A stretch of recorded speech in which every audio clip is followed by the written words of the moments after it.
Hello, and welcome to the Cup TV, the Currently Unnamed Podcast, where we put the real and the tea in reality. And you can always come to us first to quench your thirst. And we have a lot to talk about, beloved. We do. We have a lot. We do. But I will say this, David, I need you to understand me when I tell you why give him a second chances over and over again when you're why give him a second chance at your heart when there's so many people to give their first to? Poetry. You just, it's bars, baby, bars. You don't want to do that. Don't give your heart to this man who's trampled over it several times when there's other people out there giving it to want it the first time. But you know who wants the first time their cup? You want your cup the first time. You want to get it right now. And get your cup mug at lonagcreations.etsy.com. That link is in the description below. And if you are, just want to get it in right now, scan to the top or the right side of the screen. There's a QR code to take you right to the shop. You can get it, and you can get it. We ship internationally and domestically, so there are no excuses. Get your cup mug. Thank you. Well, I'm David Healy, and are you talking to my boobs? Back to you, Don't talk to Priya. my Back to boobs. you. Back to you, Brooklyn. Look, I I wanted to love come in that. here. Yes, I wanted to sing the glitter song from America's Got Talent, but I just yeah, I couldn't remember it. But glitter, Oh, yes. glitter. Oh, I love that. Welcome, y'all. David, it's so good to have you back. It feels wrong when you're not here. Yeah, I'm gonna tell Logan you said that. I'm gonna tell him. I actually told him I was gonna say it last week. So Okay, I just it's good. great. But because number one, this is our thing, and number two, I just feel comfortable. So welcome back. I'm glad you're back, and we're here to give you all the highlights of week 27 of Reality Roundup. That's what we do. We're here to do it.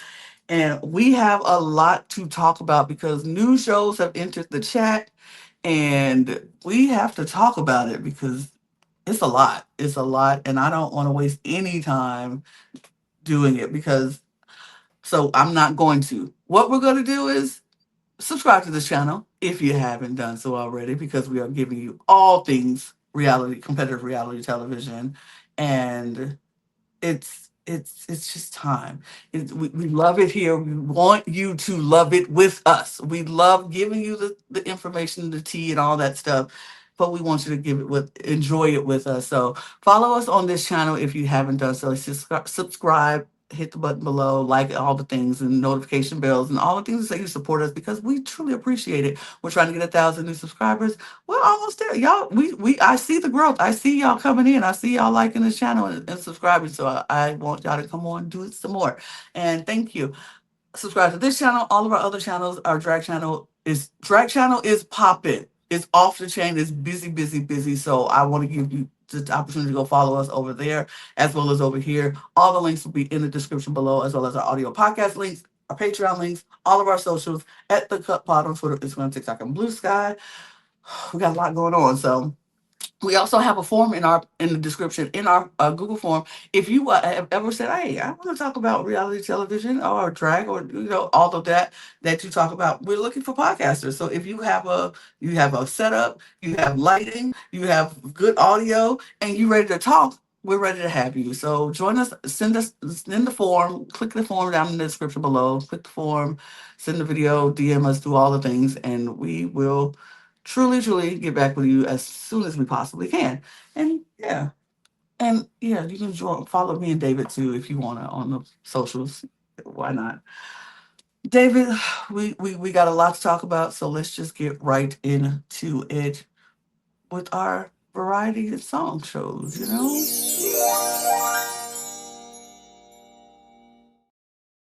Not variety and song shows, singing and variety shows. I love I that. wasn't gonna say Variety and anything. song shows. I like a variety and song show because I guess we got America's Got Talent. America's Got Talent, and I'm just going to say this was my favorite week of America's Got Talent because a lot of great talent, but I am very biased to one particular group that came out there and did their thing. And I know we always do rankings and all that stuff. I am particularly biased. They are my number ones. They will always be my number ones. I have a special place in my heart for the Jessie White tumblers. I grew up on the Jessie White tumblers. I've seen the Jessie White tumblers since I was a child. And when I saw that they were on this show, I was like, oh my gosh. And they still do it. It's amazing, Mr. Jessie White. Like, if you lived in Chicago at any point and you went to the Bud Billiken Day parade and you saw the Jessie White tumblers all over all the time. And like I said, they've been around since 1967. They've been around. I think it's 60. They've been Even around I for think before that, because it's been 67 years. yeah, 67 So years. So they've been yeah, around. Yeah, they've been around for a long, long time. And I grew up on maybe them. like 59. Yeah, I literally grew up on them and watched them every year. And I was like, "Ooh, I wanted to be that. I wanted to do that." And at the time, it was all guys, and so I was like, it was later on in my childhood that they invited girls into the thing too. But it was, man, I wanted to do that. I couldn't tumble to save my life, but I wanted to do it. And so Jessie White is gonna be. I was so happy to see them. So, but let's go on and Mhm. go with the rankings though, because we do Well, have other people. yeah, I'll just tell you where they were in my rankings. They were number 13. No, I'm kidding. No, they were number 4. They were number 4 for me. So I really like them too. I don't have the bias you do, but I found them instantly really likable. The whole group, Hmm. like a crazy range of ages here. Like I think 8 Yes, was the youngest, yes. um, and they're just so likable and so talented at what they're doing. And I was getting scared watching them. Like somebody's gonna hurt themselves, but it was just really impressive. I don't know where they go from here. You've seen them more. Like Hmm. it was a lot of the same thing that was really impressive. So I don't know if they switch it up, if they have like other things that they can Oh, they do have a with whole it. routine. Yes, they definitely have a Okay. whole routine of things. They do this in a parade route, like going Wow. on concrete streets. They go and they put their mat down and they do this on the parade route. So that what they could do in a environment that is closed environment and they can do all it's they're limitless. Like they do so much. That's why I understand why people would say, what else can they do? Is it more that they can? Trust me, it's more that they can do. Okay. I'm excited to see. Well, I'll get into my number 5. It's somebody else that was like scaring me. I'm like, you're gonna hurt yourself. Yes. His name was Abresh. He's from Yes. Ethiopia. Yeah, the guy that was Yes. balancing on things. Like that was Hmm. so cool and impressive. So cool. Like the nerve you have to have to be able to do this and pull it off. And yeah, sure. Like when he was like being raised up, it felt like Mhm. it kind of plateaued. Like it was still impressive, but it wasn't really going anywhere new. But I still was like just intrigued by him, and I do see where he could take many Yes. different things that you shouldn't be able to balance on I'm and balanced on that. still make it work. So I feel like he could keep it fresh each week. Yes. Yes, I agree. He's like he will probably be my number five as well because I just liked him. I really, really enjoyed his act. It was fun. It was fun. Mhm. I'll jump to my number 3, unless you had like a number 4 or somebody you Oh, wanted to my talk about. number four probably would be the um not the first magician, well, not the first magician, not the one who would the guy who acted like he was nervous and was I like the first guy who came out and he did his little. Cameron Yeah, Marshall. yes, I liked him. He was fun. He was strict. I liked his act. I don't know if he can make it bigger, like they said I need him to make it bigger, but I did like him. Yeah, I liked him too. He was actually my favorite of those two, um, because his was more like, "Wow, how are you doing this?" And the guy that went after him, like he was really like he kept it interesting by like Mhm. adding the nerves aspect, and it like screwed up. But when he went backstage, I'm like, well, there's not really magic to this. It's just like editing that you've created ahead of time. Like the magic part just kind of faded for me. But the No, I close-up liked him. magician, Go okay, ahead. you Yeah, the close-up magician. I thought he was really impressive because I didn't know how the cards kept changing. He'd put them down, then he'd pick them up, and they'd be a completely different number. I don't know how he did it at all. But yeah, he said he's close-up magician, so I don't know if he can make it bigger. Yeah, you're gonna have to try. I do want to say about the other guy. I liked him because it's not Terrell. just editing, because he had to make those beforehand, and like he didn't know what would happen, or they didn't know what would happen. It just made it more intriguing. Like, oh, how did he know that this was going to happen? We don't know that he knew what was going to happen and how that was going to come out. I appreciated the surprise element, like, oh no, and now he's back in there. Like, I thought it was Yeah. fun. I thought it. Okay. I do think it dragged out a little too long. He took it a little longer, but I did enjoy it. Yeah. See, for me, the way I took it was when he was back there asking Simon like his color and his number. That part was actually live, and then Hmm. the other thing saying you thought that was me, like that was a pre-recorded thing. Right.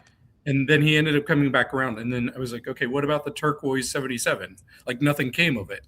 Mm. So Okay. yeah, yeah. But my number three was Travis Garland. He was from a boy band, which I looked it up. It was NLT, which I remember them having like one hit in like 2008. But he sang Dream On by Aerosmith, Yes. which already is a really difficult song to sing. So I was like, oh, no, no, not everybody can nail that like falsetto part at the end. But I thought he sounded great. Really, really strong voice, lots of range and power. His falsetto is killer. I was shocked he got a no from Howie. Like, even if he's not like your favorite singer, like he's incredibly talented. So like, why not put him through? You've put through way worse people. Right. I mean, I understood the no, because I probably would have said no too, because he is talented. He has a good voice, but this is your audition and you're supposed to wow us with something.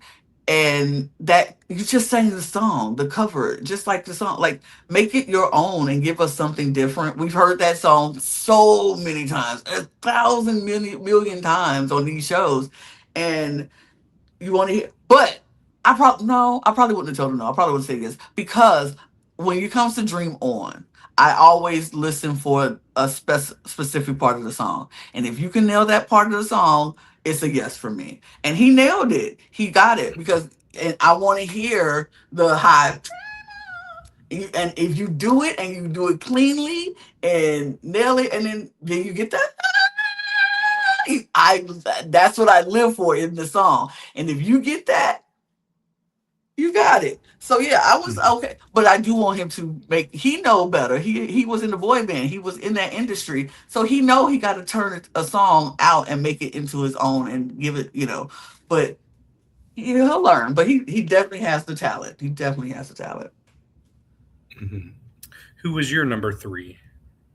My number three. I don't know. I Okay, don't know, that's because okay. yeah, I because my tie for number, I had a tie for number one, and really actually a three-way tie for number one. So Oh well, then maybe you have the like same ones that I have in my top two. yeah, Maybe because I have should a I just three-way. I will give. okay? I would do one of them Okay, was Laser Royale. You have to, like, the day, was it Royale, it was Laser Royal Royale, Lasers. Yeah, Royal Royal Lasers. Lasers. I enjoyed them. I liked the dancing. I liked what they did with the lights. I know they could do more. I don't know what else more they can do, but I loved it. I thought it was clean. I really enjoyed them. I really enjoyed them. Yeah. I know what could have made it better for you. Maybe if instead of Larger Than Life by Backstreet Boys, they did Space Cowboy by NSYNC. That would be better, right?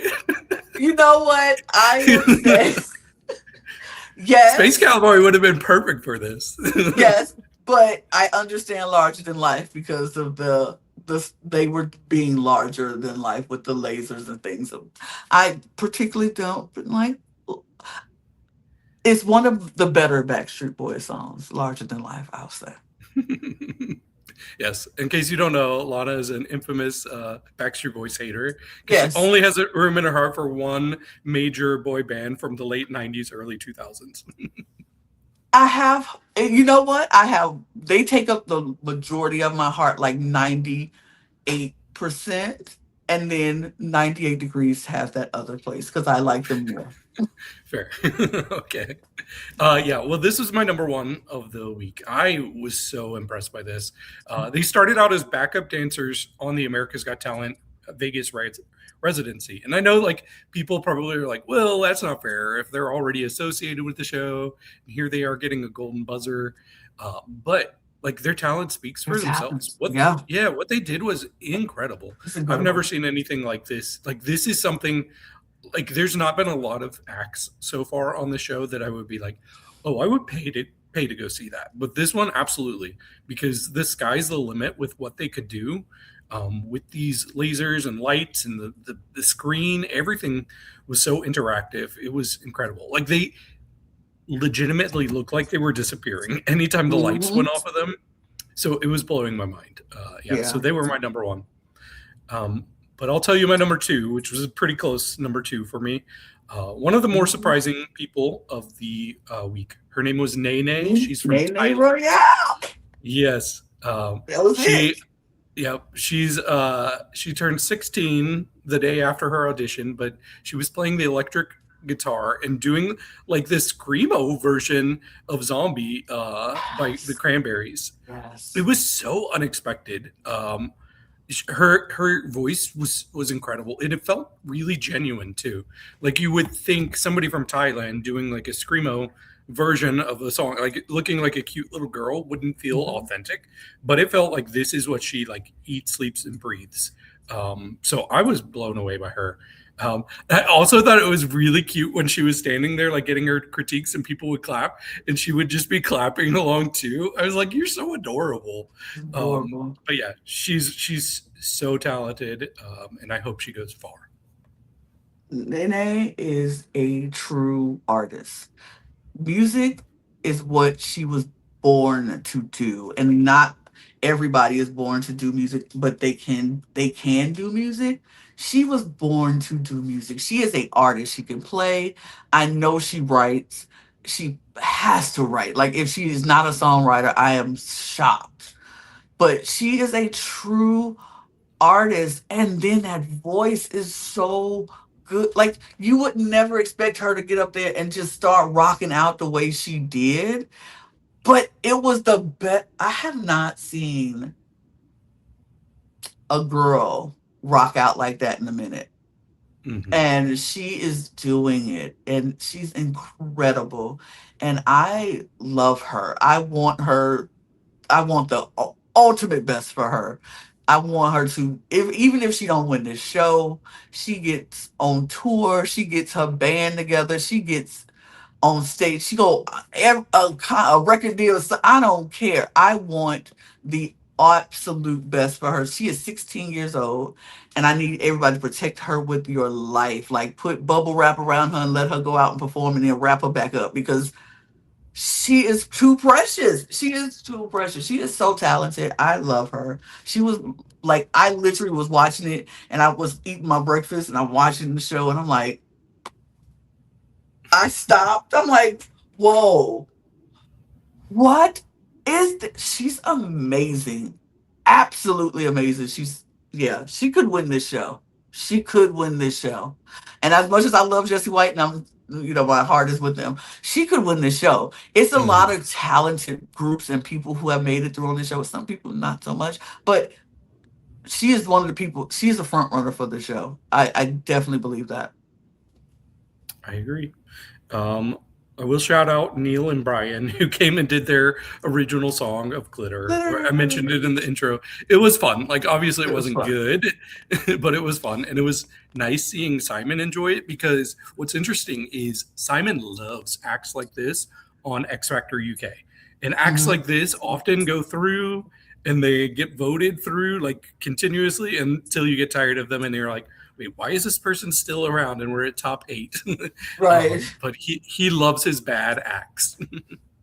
I think they should bring them back to be the golden buzzer people. Like they sit Yeah. backstage, and every time they hit a golden buzzer, they come out glitter, glitter, throwing glitter around. Like that's their job is to have the glitter song. I love that. That look, they can make that happen. They can make Yep. it happen. But overall, I thought this was a great show. This is one of my favorite Mhm. episodes for America's Got Talent. I liked it a lot.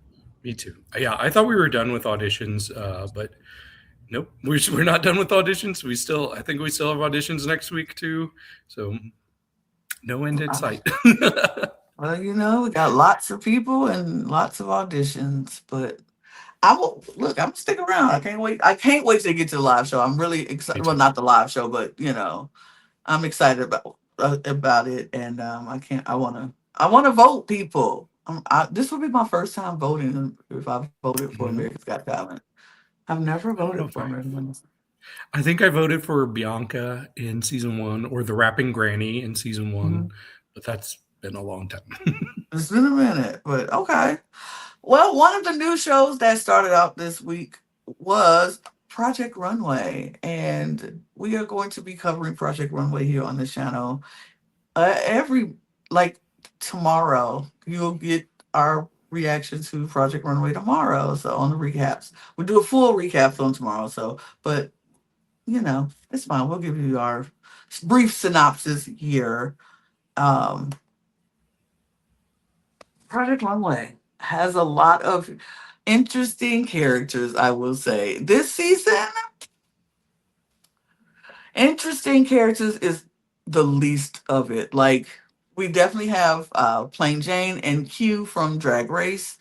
Um, they're both there. Joseph McCrae is back. Yes, so happy Joseph when he walked McCrae back in. is back. I'm glad he's back because I hated how he went out last season. That was Mhm. some bull jive.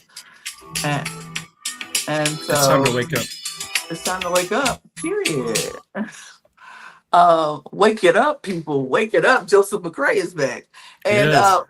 Jeffrey is also someone who has been very known in the drag race world as a designer for a lot of drag queens. So he's here. And then all of these other okay.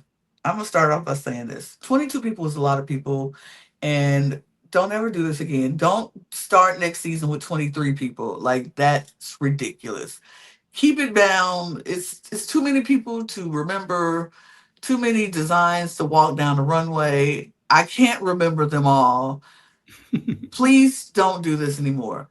Just stick to the rivers and the lakes that you used to. Stick to 16 people or whatever, and then whittle it down. I just can't. I just can't do 22. But um, I feel like this season told these contestants, hey, if you have beef with people, dial it up. Dial it all the way up. Mhm. I want all the beef. I want all the sass. I want all the drama. I want all the like. And if you feel like you don't have beef with anybody now, find somebody to get into beef with because we want it all. And they said, you know what? We got you. Because what is going on between Brian and B? Like, y'all in out of Project Runway drama has seeped into Project Runway, and I don't care. I don't care that y'all don't like each other outside of this, and that you have a problem with he was your boss and you were the intern. Then you weren't the intern. I was never an intern. He was the intern and not the intern, and he don't like him, and he don't. I don't care. It's so annoying, and it's Yeah, but I managed to find myself invested enough to choose a side.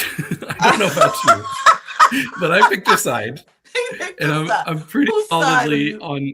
I'm Team B right now. Okay, okay, okay. I mean, Yeah. I probably would be Team B because I don't like the way Brian be talking about him, and I Yeah. don't know. It's weird. It's so Mhm. weird. Uh, Yeah. Can I tell you my least favorite person from this episode? Actually, sure. and you're gonna hate me for this. It is Mr. Christian himself. He was annoying the heck out of me because every time somebody would have a decent look, he'd be like, "Here, make it way more boring. Make it look worse. Please just make it look worse." Like almost every person that he told them to like destroy their look, I was like, "Okay, it's so much worse now." Like consistently. Like Brian, Q, there were several of them. I'm like, why are you making these people make their looks so much worse when they planned these things for how I don't know how long? He was annoying me. I mean, honestly, Hughes was already worse when he came in. He just made it worser because it was ugly when he brought it Worser, in. I yes. was like, It he was wasn't great. it wasn't good. It was ugly when he brought it in. I think I don't know. Christian is he's iffy with me. Sometimes he tells him the right thing, and then sometimes it's like, no, that's not the right thing to do. I don't know. I just really had issues with this whole premiere. I did. I didn't Mhm. like because I it was too much. I didn't follow along. It was hard to Yeah. follow along with everything and who was talking and what they were doing. It was just so much. But I will say, I losing six people at one time is crazy. It's crazy. It's like to take the six people and you bring them here and then they're gone. Six people is out the door already. That's insane. And I disagree with at least one or two of the that we saw so far that has gone because I thought Lorraine the artist should not have gone. I think she should have been safe with her outfit because it was good. It wasn't spectacular, but it wasn't bad. Like, I don't know. Did you have standouts of oil or standouts for the wrong reasons and standouts for the right reasons? Okay, well, David's he's having some issues, so I'll just keep going until he gets it together. I don't know. I don't know what um is I don't know. I liked certain people's now, what's his name? He was Jude. Jude. I think he's a good tailor and he makes good clothes. It was tailoring was on point. I just think it's a little boring. But he was good. And he got safe. He was safe. I liked Robbie and I liked I think it's Drew. Hold on. Is it Drew? I need to see. See, that's why I say it's so many people.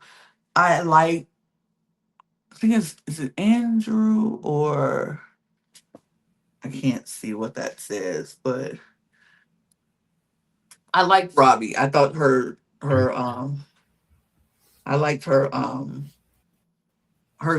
style. I liked the dress she made. Oh, Andrew. I liked his black long the cutouts and the black was cute. Um I'm trying to remember who else.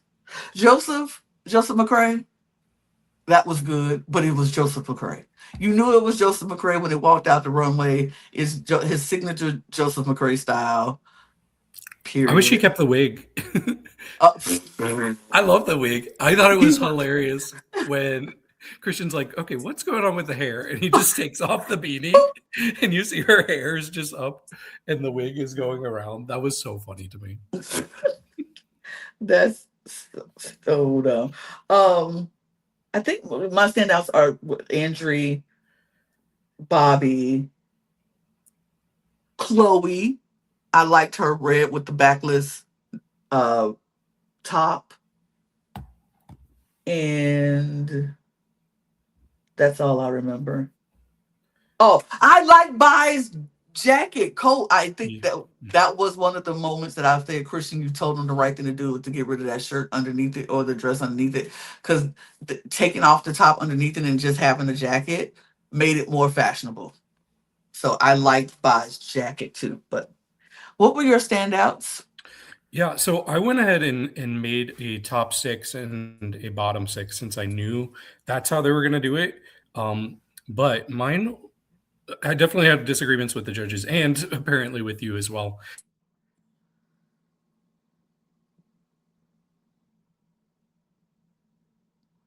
David's having some technical issues. My number five, What my was your number number five six? was Because you cut out. it was Bao. So, Okay.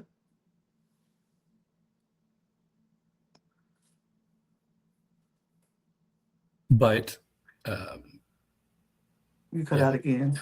So what was am I so frozen? number six was your bow. Number six is bow. Got it. Yep. My number five though was Jude. I thought it was tailored really well. Yeah, I think he has a lot of potential. he does. Number But I four think he was was boring Elizabeth. though. Okay, fair.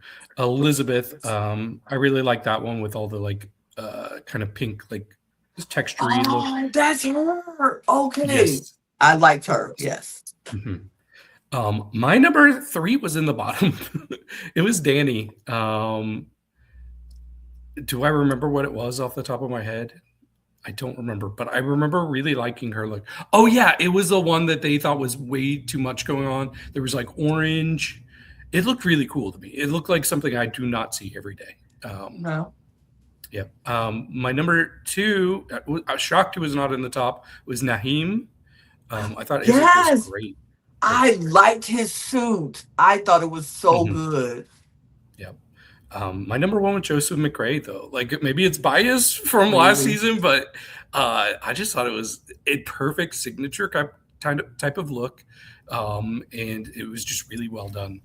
But my bottoms, I'll go from the highest of my bottoms to the lowest. Um, Highest was Robbie, aka Q. Just wasn't feeling it. It looked Mhm. much better to me before it got deconstructed. Then it was Chloe, which I know you like that one. I like that. Um, I don't know. It just didn't. I liked it from the front, but not from the back. It just looked a little incomplete in the That's back. the whole purpose. Is the I backless know, dress. but it didn't look good to me. Is what I'm saying. Mhm. Then Brian, who had the big like A white pillowy pillowcase. thing. That's a pillow quilt. I didn't Yeah, like that either. looked better before Christian got his hands on it. um, and then we have Plain Jane. Yeah, I wasn't feeling it, girl. Exactly. Yeah, it just especially like on Drag Race, it's one thing, but in context with everybody else, just Yes. didn't look right to me. And then somebody I was surprised was not in the bottom because I really had a pretty clear bottom too.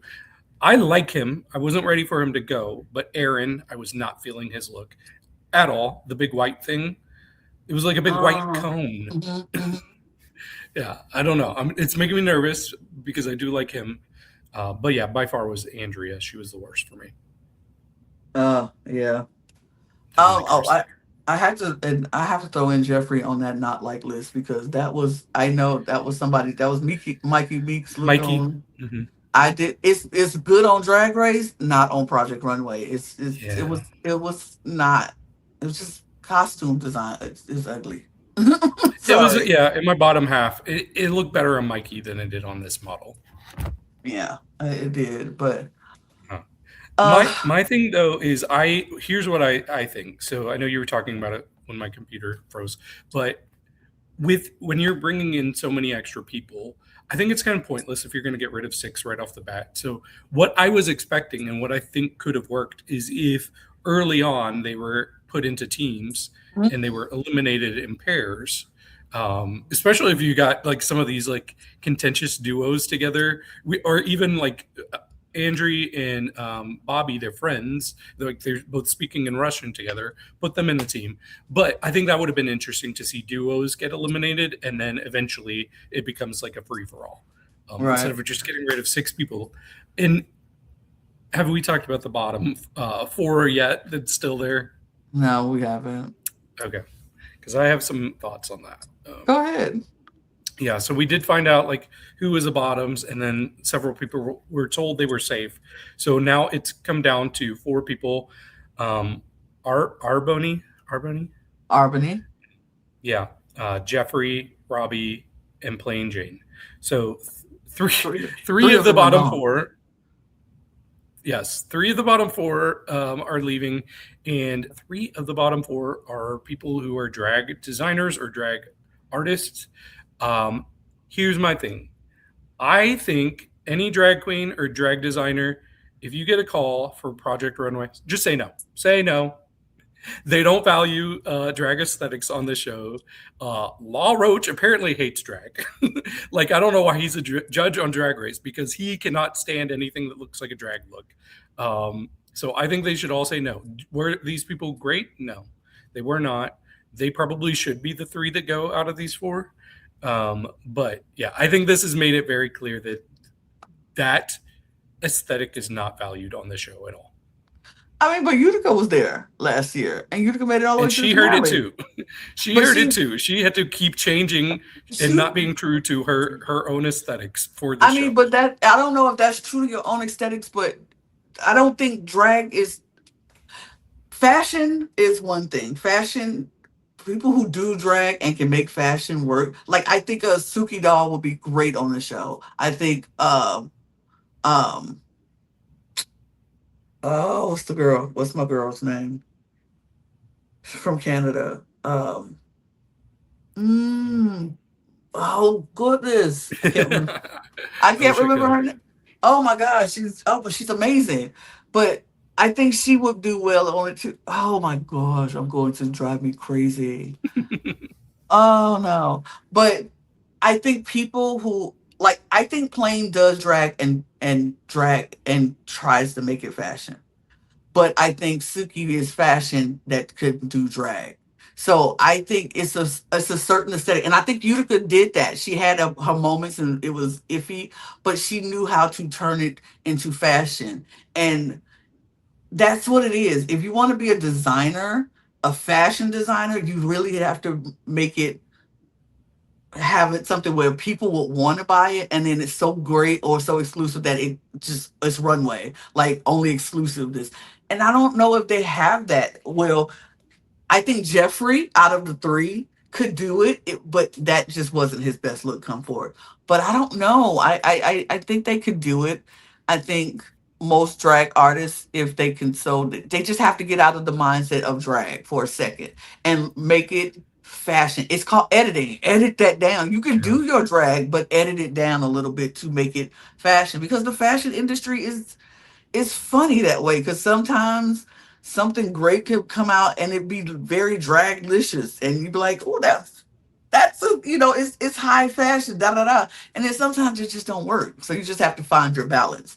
They don't. I don't think they should turn it down, but they just have to know to find their balance. Yeah, I just think there's more overlap between like drag aesthetics and high fashion aesthetics than they're pretending there to be.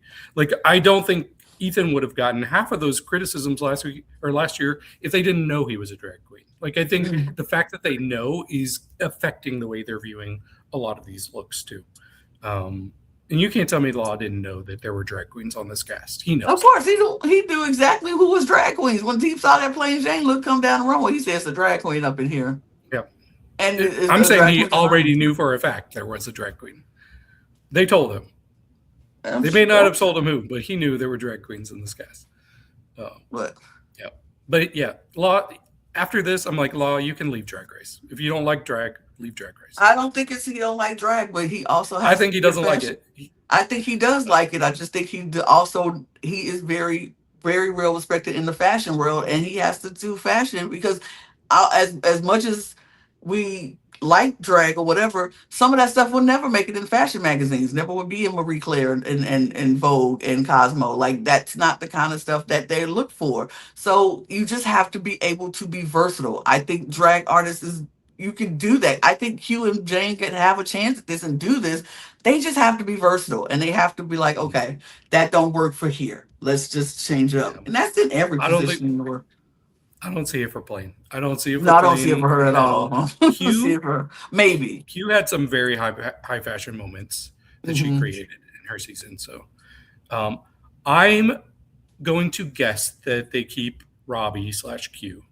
I Hmm. do think it should be Arbany Yeah. because she had the best look. But I think they don't want to get rid of all the drag people like right off the bat. Yeah. Um, oh, I forgot you left. I have to put you back in here. Yeah, you're right. You There left. you So I feel bad. go. But yeah. That's Project Runway. Okay. We have a new thing we're gonna do. Oh yeah. Yeah. So we are adding a competitive element to the new shows that we start adding on here.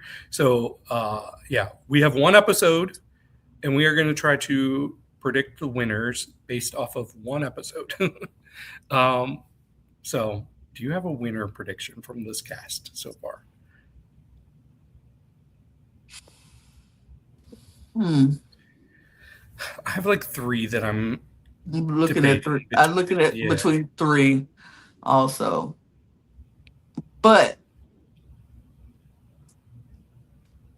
I'm going to go with Jude. Oh. I think he's boring, but I do think he tailors well, and I think he will get it. I think Jude is my choice. Okay. Well, the interesting thing is, I specifically want to make sure, for me at least, that we do not pick the same person. And Jude was the person that I was going to pick. So, but the other two that I was debating between are Joseph McRae Mm-hmm. and B. Um, Mm. so, let me see here. Do I feel like I've seen enough from B to pick him as a winner? I'm not sure. I just feel like he has a very commanding presence in the edit. Okay. But I know Joseph McRae's aesthetic, and I know it's really good. So I think I'm going to go with Joseph McRae. Okay. All Okay. right. We'll see whose person wins or goes further. All right.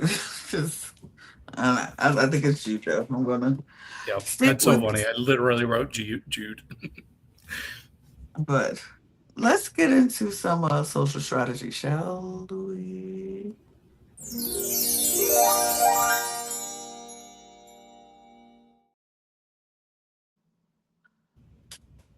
So, bed rot is a thing that's still going Yes. on. And I watched it last week, and yeah, I'm good on that. But I'm here's okay. here's my thing about Bed Rot Challenge. So the first episode came out 25 minutes. Great, I can do this. Second episode 35 minutes. Okay, we're getting a little longer. Third episode, 45 minutes. Okay. Fourth episode, we're over an hour now. What's going on? We're losing people. We're losing personalities, yet the episodes just keep getting longer. I thought I was going to get a nice short 25-minute episode each week, but that's okay. That's okay. I watched it. Yeah, so you saw how everything went down. There was the Mhm. chain to select people. I thought for sure Natalie was going to pick Carolyn or Ben, and then the other one was going to pick the other survivor. I thought the survivors were safe, 100%, locked it in. That's not how it went down. And this episode starts with Carolyn pissed off about it. She felt really betrayed by Natalie. She was like, I would have picked you in a heartbeat. Like there would be no choice, Natalie. I was going to pick you, but now I am picking you because I still have to assign a nightmare. And guess who's getting the nightmare? Natalie. She was mad. So that little like circular donut bed, Mhm. Natalie's on it. Yeah. Wow. But she was instantly like, "Oh, it's not too bad. It's not too hard, and I can just get in the fetal position." So she made it work. But the next day, we get introduced to a new character. Her name is Betty Rotten, and it is this old lady. I'm pretty sure it's the host in a mask and wig, but she's this old lady who comes in, and I guess she comes in every season. She starts roasting people, insulting them, especially she was coming for Ben's music. She's saying, I'm deaf in one ear, and it's because I listened to one of your albums, Ben. But she's just reading these contestants to filth. And then we find out that she's going to be doing a thing that she does every season where they are going to be creating a milkshake that they have to drink. There's no reward for drinking it. But there is a punishment if you don't drink it, and that's you get eliminated. You go home. Oh. But the interesting thing is they get to pick between a really bad item and a really good item to go in the milkshake. So Betty Rotten holds up two items, and she goes around three times. So they each take 3 turns doing it. So there's 12 ingredients in this milkshake. So they each get to pick if if it's going to be the item in our left hand or the right hand that goes in. Seems easy, right? Mm-hmm. The trick is they're blindfolded, Oh, so they don't know what item she's holding up, and they just have to pick a hand randomly. But yeah, things start out okay. Luke gets some jalapeno cheddar. okay. Then Ben gets some tiny canned sausages. Okay. The Vienna sausages, okay. Yeah. Sam gets ice cream. Oh, So good job, period. Sam. Natalie gets some caramel. Okay. Luke, blue cheese. Blech. Ben, yeah. Ben gets banana. I mean, so far, like this So sounds far, so awful, good. but I could still do it. It will change. Sam gets some chocolate milk. Oh, get a real chocolate milkshake. Yeah. And here's where things start to go south. Natalie gets sardines. Yeah. Luke gets oysters. Oh, God. Yeah. I couldn't tell what Ben's thing was because it was like in a can, but they didn't even say what it was. But I don't think it was good, whatever it was. Sam gets chocolate milk again.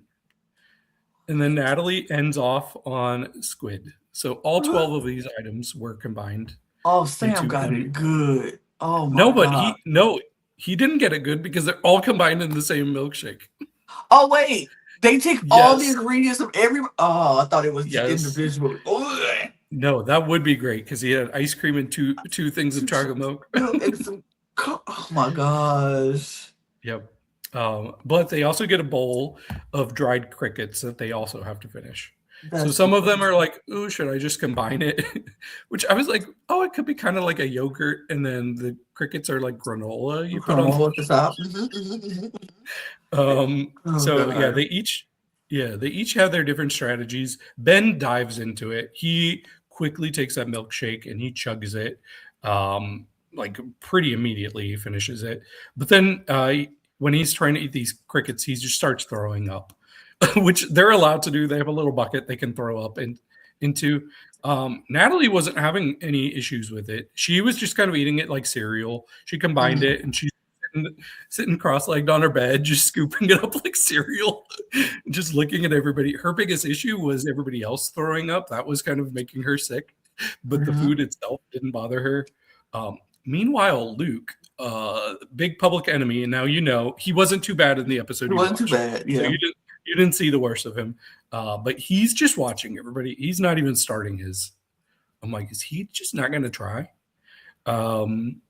Yeah, Natalie ends up finishing, and then Sam finishes, and then Ben finishes. Luke hasn't started. And then finally Betty Rotten like comes and sits on the bed and she's like, "You got to do this if you don't want to go home." Like, and she's flirting with him too. But he finally decides to start trying. He's struggling. He says this is the worst thing he's done in his life. And Natalie, she's like, "You must have had a good life." And he's like, I have. But he keeps trying, and then he just starts like swallowing it and then puking it up immediately. Swallow, puke. But eventually he was able to get it all down. So nobody is eliminated from us. So they survive. The next day we find out there's a nightmare challenge, and they have like a jar with a ton of little sheep in it, and they have to count the number of sheep in this jar. And it gets really confusing because some people are counting out loud, especially Natalie and Luke. They're just shouting out their numbers. 1, 2, 3, 4. Like, I think they were trying to confuse each other, but were also confusing themselves. Ben just sat there quietly. He was the first one to get the number correct, and it was 399 sheep. He got it on his first try. Luke also ended up getting it on his first try. And we see Sam says 398 because they were writing it on a whiteboard, so nobody else would know. So he got 398, so he had to kind of start over.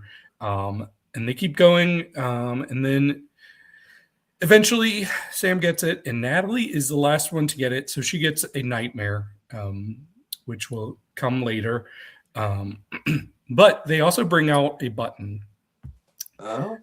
So we know Carolyn, anytime there was an elimination button, she's like, "Well, I'm pressing it immediately."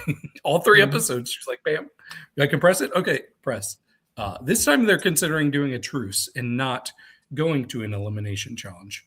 especially because Ben finally has a bed. He just wants to relax for the night, not have that stress. But they talk about it for a little bit. But then Luke pushes the button. He's always got to be the villain. Of course. Yeah. But we find out that what they're going to have to do is draw sheep from a little bag, and whoever draws like a special sheep, they get to pick their team, and they're going to be working in teams of two for throughout an obstacle course. Like it's untying things, balancing things, and then like there's a little ball. You know the thing where you have a ball and you have to like Mm-hmm. navigate it down a little ramp without it falling off the edge or in a hole and land it at the bottom, kind of like they do on Survivor.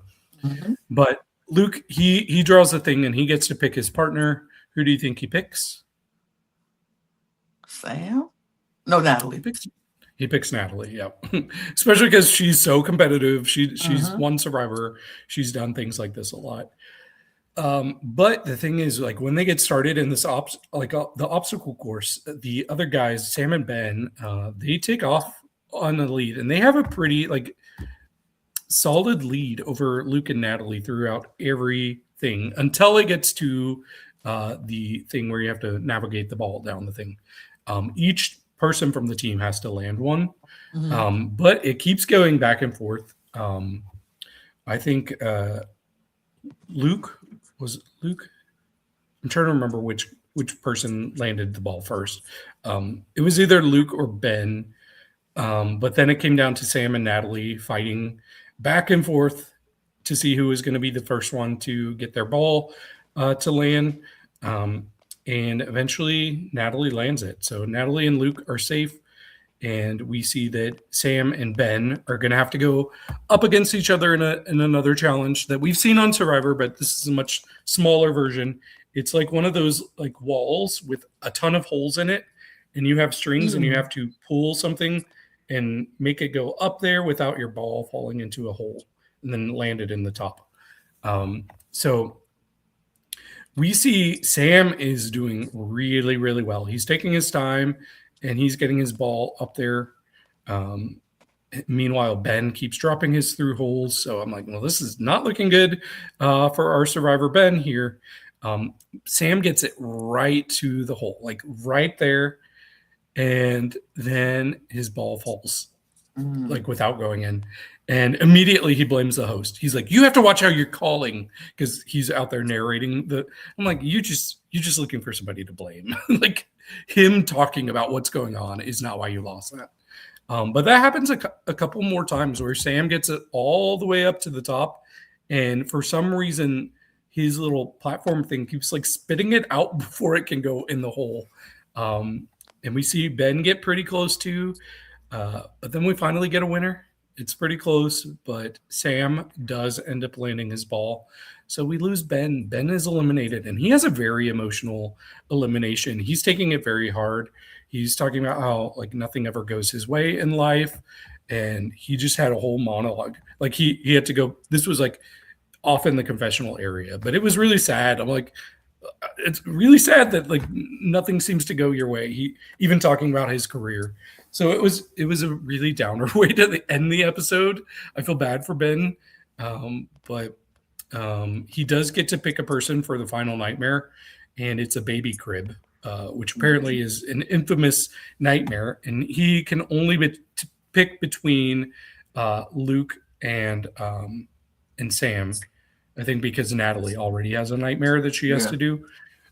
So there's no way he's picking Sam. I don't think so. I think Luke is screwed and is going to be in this baby crib. But that's how it ends. Yeah. No 2 more episodes. 2 more episodes of Bed Rides. We have another show. We do. We have another new show to talk about, and that is the Amazing Race Canada. And I like Amazing Race, and so I enjoyed this episode. I was like, period. It's giving me what I like about Amazing Race. It starts off on the mountains, and they have to dig through the ice and all that stuff. But Yeah, I've never watched this show before. I watched it Um, last year, so the last season of it. mhm. So I enjoyed it. Yeah. Is it always just in Canada? They don't Yeah, leave the country? Okay. they don't leave the country. They just go all across Canada. Um, it's interesting. I don't know if I would want to do just Amazing Race across the United States. I'm like, "Mm, you could though, because the United States is so They've done it big. before. They've done it before when, but I don't know if I would want to do it. I like the whole world going on. The world Yeah. is waiting for you. So, I mean, um, if you were going to like American territories too, that could be really yeah, cool because there's plenty of those that's that you, yeah, that's true. But they start off on the mountains. They're getting ready to. They have to dig up their clue. But what twist this season is everybody gets an express pass, and so every team starts off with an express pass, and by I the like end of this. this, I like this. I like it a lot because it's like you could change your outlook of this game, and it really mattered in this situation with this round because three people used their express pass on the first round, and I was like, wow. But all of them made sense. Perfect sense. Every Yep. everybody who used it made sense for why they used it, and but I like this. I liked how like I already got my favorites in this group. I think my two favorites are the twins. I Yep. love those girls. I think they're amazing, and I just like them. And then our Keisha and Nova. Mister, uh, Keisha and Nova. he should know. Oh yeah, yeah. Those are my second favorite.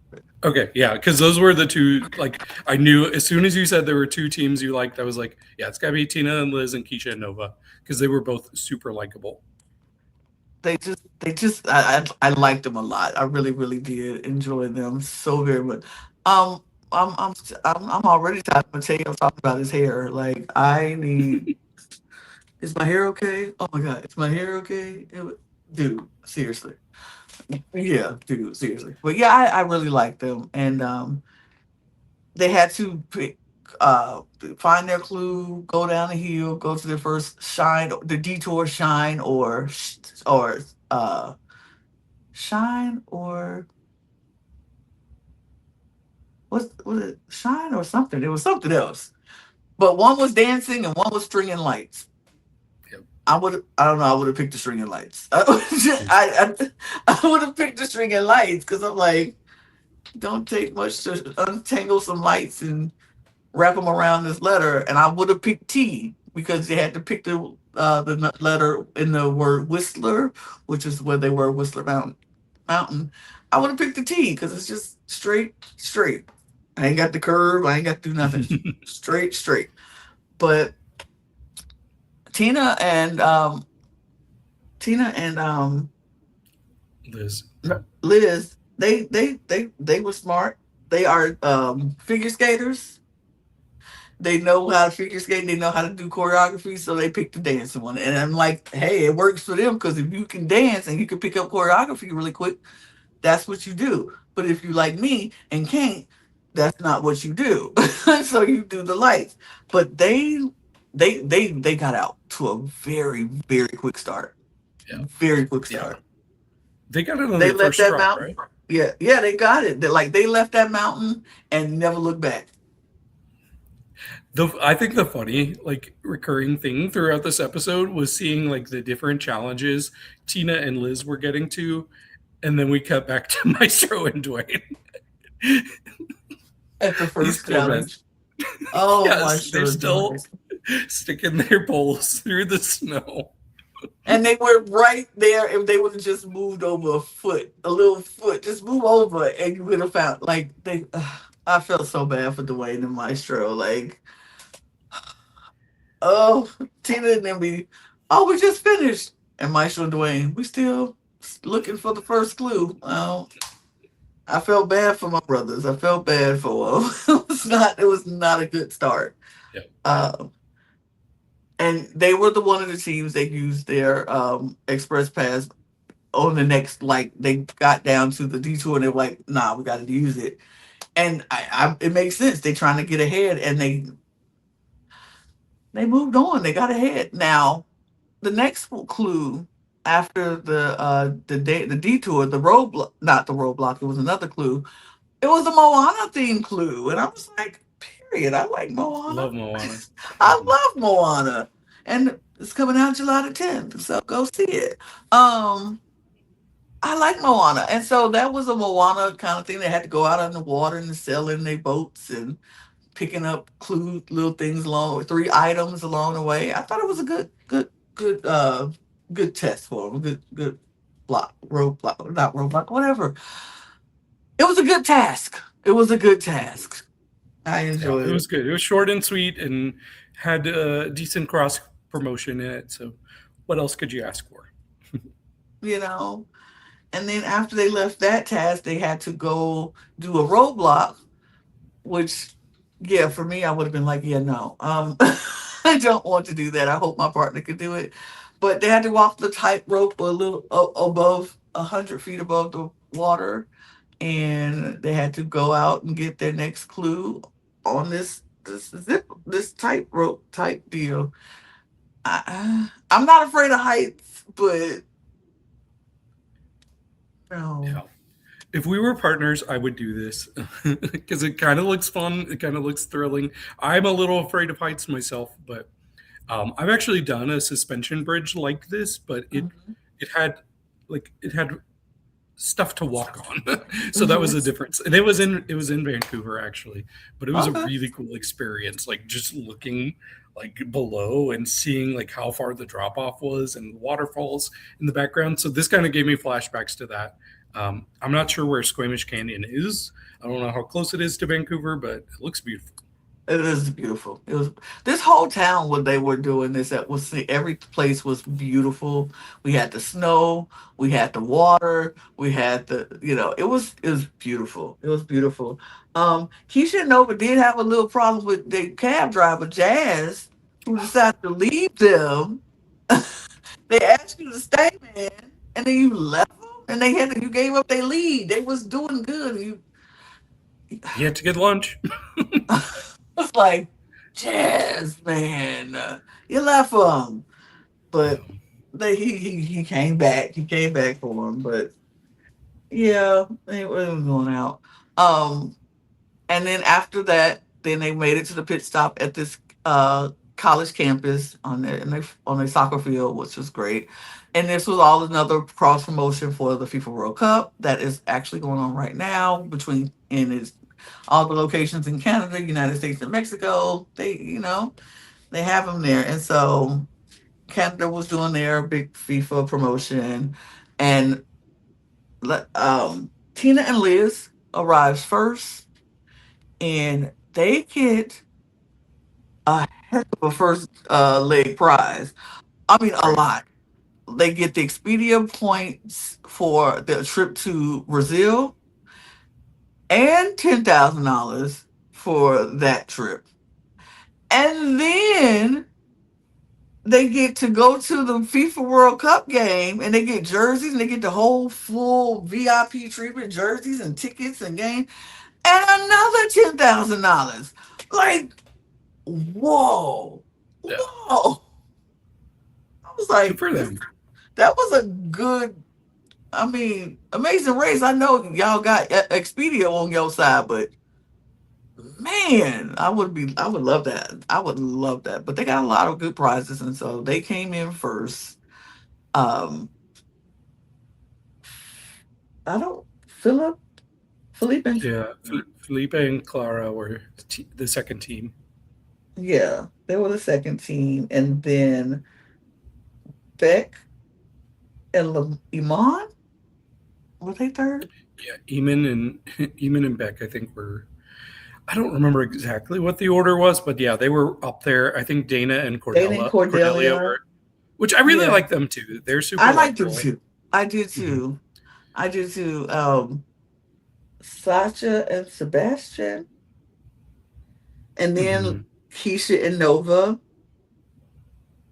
and then Amin and Surya, Yes.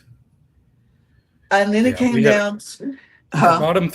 our bottom three were the three that used the express passes at Yes, different because points too. at different points, because Maestro and Dwayne used it at the first. They didn't do the detour, because the Maestro was like dancing. I saw those outfits, not my thing. And then Ma- Michelle and Mateo used it at the second one. They didn't get out on the boat Moana. because they were like, we're not doing Moana. They're not gonna be Moana. And because they saw Mateo, I mean they saw Maestro and Dwayne and Chayla and China out there in the water. So they knew they weren't gonna catch them. So they were going to, they used their detour.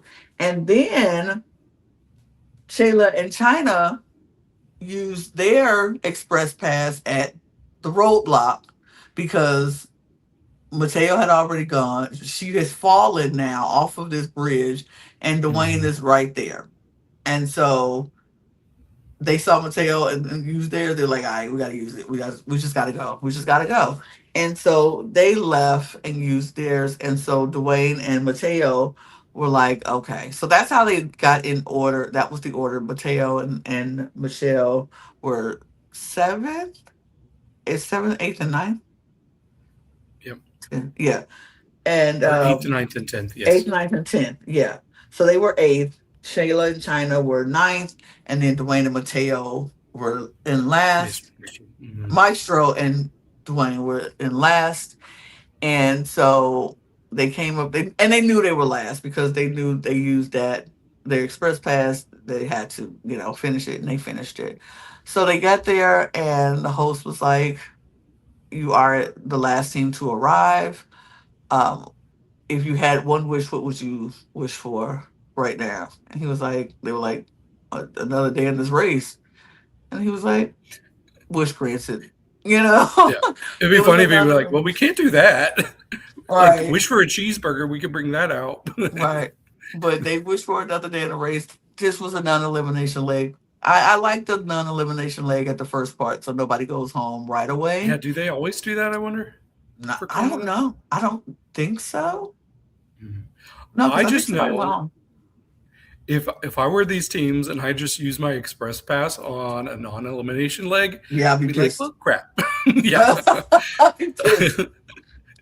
Uh, um, yeah, that would really suck. I wonder. Do I now? I don't know if you know, but do you know if they get like a punishment for coming in last on a non-elimination leg? Because I know they've done in that the in the U.S., Amazing they Race do. race. Yeah, the U.S. they've done that, but I don't know about Canada if they do it, if they give them a penalty for it. But it's interesting. But I like Dwayne and Maestro. I hope they get better. But Mhm. yeah, Me too. Did you know Maestro? no, Like apparently he's in the Canada Hall of Fame, like for music. I don't don't know know. him. I'm sorry.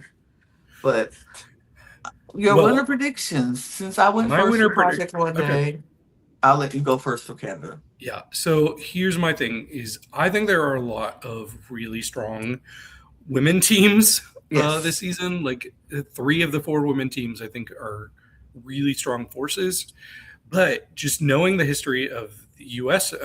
Amazing Race and how it took like almost like 18 seasons for an all woman team to even win the show. So that's kind of taking me away from wanting to guess one of them because I would go with Tina and Liz. But I think I'm going to go with a team that looks like a more stereotypical Amazing Race winner. I'm going to go with Eamon and Beck. Okay. Might be random, but we'll see.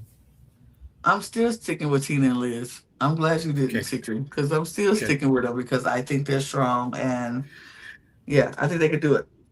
I I think would they love can to do be it. wrong, and I would love to see them win. I would love that Yeah. Especially since because they kind of like they talked about being like super fans of the show and studying it so much and mhm, creating like formula on how to do well, and it's working so far. So I think they can do it. I think they can do it, and I'm here for it. So, Amazing Race Canada. That's a wrap on that. Now, let's get into the big show because that we're talking about. Big Big Brother. Big Brother is back, and man, interesting start to this season. I, first of all, why is that? No, what happened to that? I don't know what happened to that. Um, I am, this premiere was wild. This premiere was wild. It was crazy. We had surprises, more Big Brother people coming back, and then they're not in the game, but then some of them are in the game. I thought we were gonna have more returnees this season than what we do, but Yeah. whatever. Um, Yeah, I uh, definitely wanted more returnees because I almost feel like if there's one of you, like, okay, you're not too threatening. If there's like a small group of you, yeah, okay, you all are threats. You all are threats. So I either want like one or half. right, Three, 3/4. I mean, nobody even I don't think anybody knows Jason is from Drag Race, but right. uh, yeah, it's not enough for me. Yeah, I did not like that, but for the returnees, we have Angela. She's back. We have Dee from Survivor and Rick Devens from Survivor. Hmm. Yeah, I've met all three of these people. Yeah. Yeah, I've met actually Jason as well. Yep. I'm most excited for Angela. I know that's not the case for Lana, even though Angela was very nice to Lana. Angela liked Lana a lot. So did her daughter. What was her daughter's name again? Oh, I I don't can't remember. remember. But she was sweet. Yep. Yes, they were nice. They were nice. I have come to terms with this, and I'm working on my triggers for Angela, and so far I like her in the season. Yep. She's being mellow, and I think that's what it was with her. I think she was just too for me, and I just didn't like that. But so far so good. But we'll see. The season is just begun. Hmm. Yeah. I mean, the premiere was pretty good, but for me, it was a lot of comps. Like we It's a got lot of what comps. we got at least three, and like we almost got a fourth one. So I Hmm. was like, man, I'm getting because I'm not like my reality shows. I like the strategy. I like the social dynamics. I'm not big on competitions. So yeah, this kind of premiere was not for me. It's not my favorite, but I still felt like I got to like a few people. Hmm. I think the three people that stood out the most for me in the premiere, as far as likability, would be Jason, and that may be biased because of knowing him from Drag Race. Drew, I find Drew super endearing. I think he's likable. I'm kind of sad that who was it? Was it Melody that was like already annoyed with him, Hmm. talking about how he talks too much? And then Latrice, I think she's so charming. She's so funny. She's unlike the typical like older person casting that they usually do. So those are my three standouts just based on the premiere. But a couple of those people also kind of annoyed me in this premiere because Jason sees Rick Devens come in and immediately he starts saying to somebody, "Don't trust him." I'm like, based on what? Like he could be your best ally, Jason. You might need him, like because you're also from a show. If people find that out, you might need to bond with Rick Devens, and he hasn't done anything to show you that you can't trust him. And he also, if you watch his seasons, he was pretty loyal to his allies. Right. Um, so that was kind of annoying for me. Like, I get that he's a good and big player. That doesn't mean he's untrustworthy. Hmm. Um, and then also my girl Lala, she Yeah. kind of annoyed me because she sees Angela. She's like, she's got to go. I got to be the only 50-year-old woman in here. I'm like, Latrice, come on. That is so petty. That is not good reasoning to vote for somebody. There are plenty of reasons to vote out Angela. I think her being in her 50s is not a good reason to vote for her. So that kind of bugged me with Latrice, but I still love her. And I still love Jason. So, but yeah. Um, I can't help but root for returning players. You put them on a show like this, I'm going to root for them. Okay. Um, for me, the standouts was Barrett because I know him. And I'm Mhm. very excited that I know somebody on Big Brother. So I got all summer long to watch Barrett go out and play this game. I I like, of course, Latrice. I think she's great. She's great. Jason is great. I think Drew is also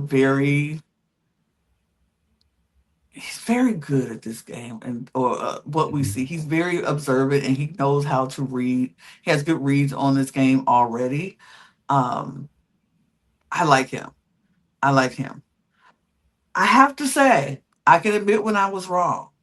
I can admit when I was wrong about somebody, and I'm going to say, Rome, I can admit I was wrong about you in preseason. Okay. I don't think you're as bad as I thought you were, but I don't particularly care for the Roman lyric situation going on here because Mm. you it's day 4 and you tell me that we're gonna work on the outside. What do you mean? I don't even know you.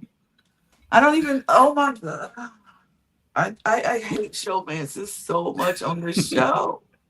I hate it so much on this show. And it's not all shows because I don't mind showmances on some shows.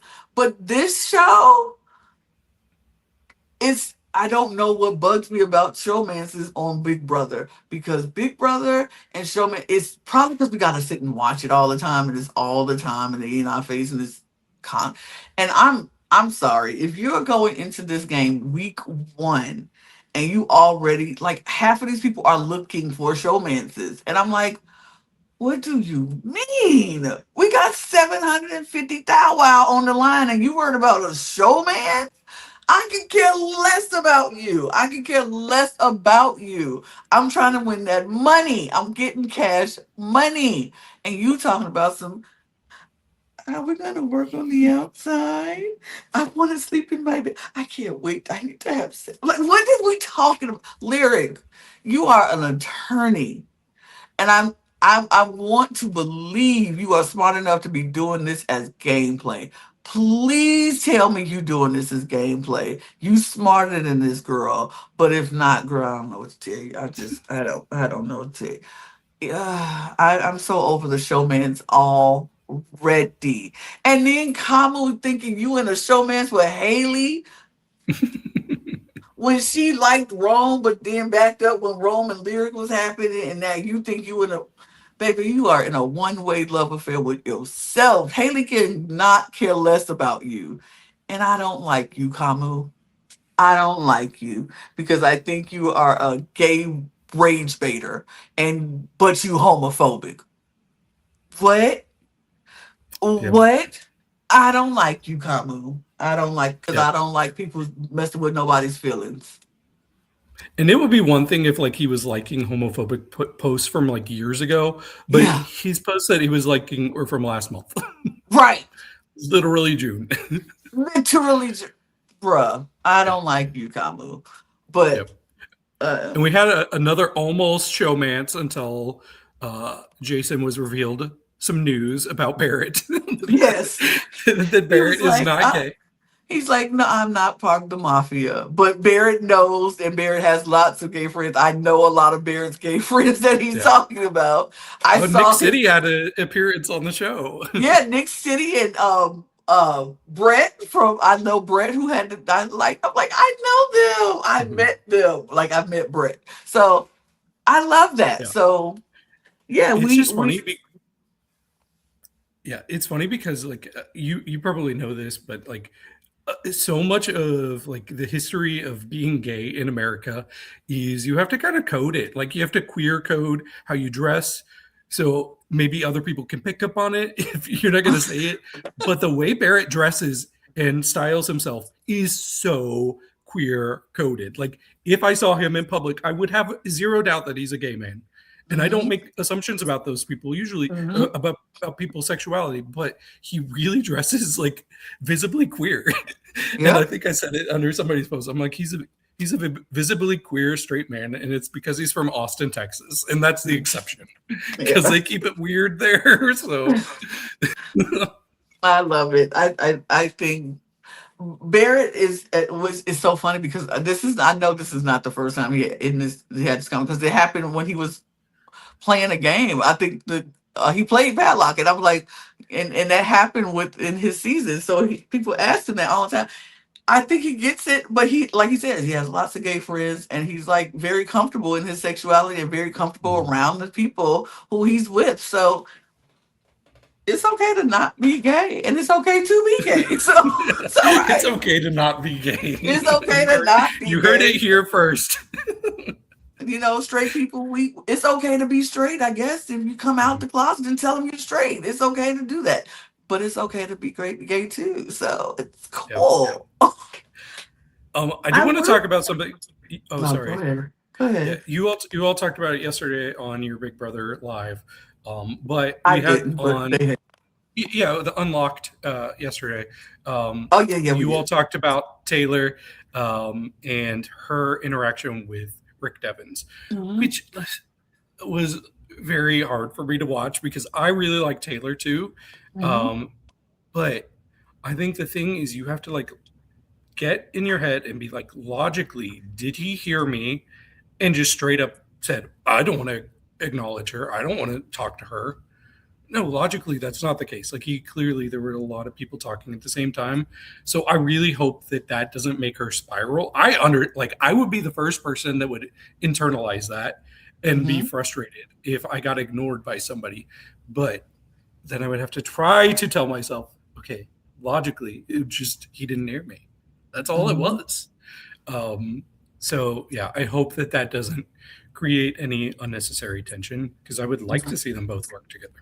I actually do. I think, and honestly, I think Taylor has to get out of the mindset of the real world because this is not the real world in this house. Yeah. This is, and I think, and I understand her going into this house, being one of the only few black people in this house, in a house full of white folks, and some white man walks by you, and then you feel like he intentionally ignored you. You're like, what the? And I Yeah. see you talking to everybody else around me, but you okay, yeah, you hit me on purpose. Okay, that's what my head goes. That's where my head will go too. I like that she removed herself from the situation to calm herself down instead of just exploding in that situation. But like I always say in Big Brother, and when we do have black people and some people, Chuck is doing fine. He's just doing fine. But some people go in this house, and as black people, you have to play a game on top of a game. You have to play the game within the game, and that's just unfortunately the world we are living in. And so she had to do that, and she has to realize this is the game, and I need to for the game. I will take. I hope she doesn't isolate herself, but I do hope she takes moments to be isolated just to calm down and process things, Hmm. and process it, and then go back out and play the game. But I don't think this is going to be a big issue. I hopefully she doesn't take it too personal. But and even if she does take it personal, keep it in your own head. Like take it personal, but In the don't let it DR. out. Right, take it personal in DR, take it personal in your own brain, but you still go out and you still talk to him, you interact with him, and maybe over time you realize, oh, he's a nice guy. So I'm gonna let it go. I hope they don't let it, you know. But if she want to keep it in the back of her mind what he did, and be like, well, when I get power, I'm gonna come for you. But right now we cool. But um, D is now the HOH. D Good for has her. good for her. She comes in, she wins HOH, and good on her. Yeah, I've heard she's playing messy though. Yeah, yeah. The feeds Surprising. are. I think. I don't. I think being first HOH is always a pressure. Like it's a lot to do, and you don't want to come out too strong. But I don't know if D knows that. And I don't know if D knows. Like this is going to be a big adjustment for D and Devons. I think Big Brother House is a huge adjustment, and I think Cerise said it best in Unlocked. She was like, "You have to." really slow down and play this game, and it's a lot. It's a lot to handle, but um I'm so surprised I'm liking Angela the most out of the returnees in this season, playing so far. But I also understand why, because she knows the psychology behind Big Brother. She lived that. She did that before. She knew where she went wrong. She knew where her mess ups were. So now she knows, okay, can't come in so hot, can't come in so crazy, can't come in. I already got a target on my back for returning in the first place, so I can't play hard and crazy. And I'm just gonna sit back and I'm gonna be the voice of reason for people. Mhm. She listening to people, she talking to people, she's getting a lot of newbies on, on her side or whatever. And I think she is the most least threatening out of the returnees, and that's saying something for Angela. Yeah. It's always fascinating on these shows when you get kind of like the larger than life personality who's kind of crazy and out there. And then they come back a couple years later and they're just like a completely different person. My first thought is I go to Philip Shepard when Mm, he came back for the second fans versus favorites, and he was running his tribe. Like he was becoming Boston Rob. He talked about the BR rules. And I kind of see that with Angela. So, I mean, it's really early into it, but I do see her being level-headed, her giving advice to Dee on how to manage things when Dee's kind of going crazy. Because wasn't Angela first HOH as well? yeah, she was. That Yeah. was a whole crazy eyes happening Hmm. first week. Yeah. That's how she got that reputation. So yeah, she could help D. Yeah. So yeah, I hope she's able to coach Dee and Devins through this and help them get a bit more grounded.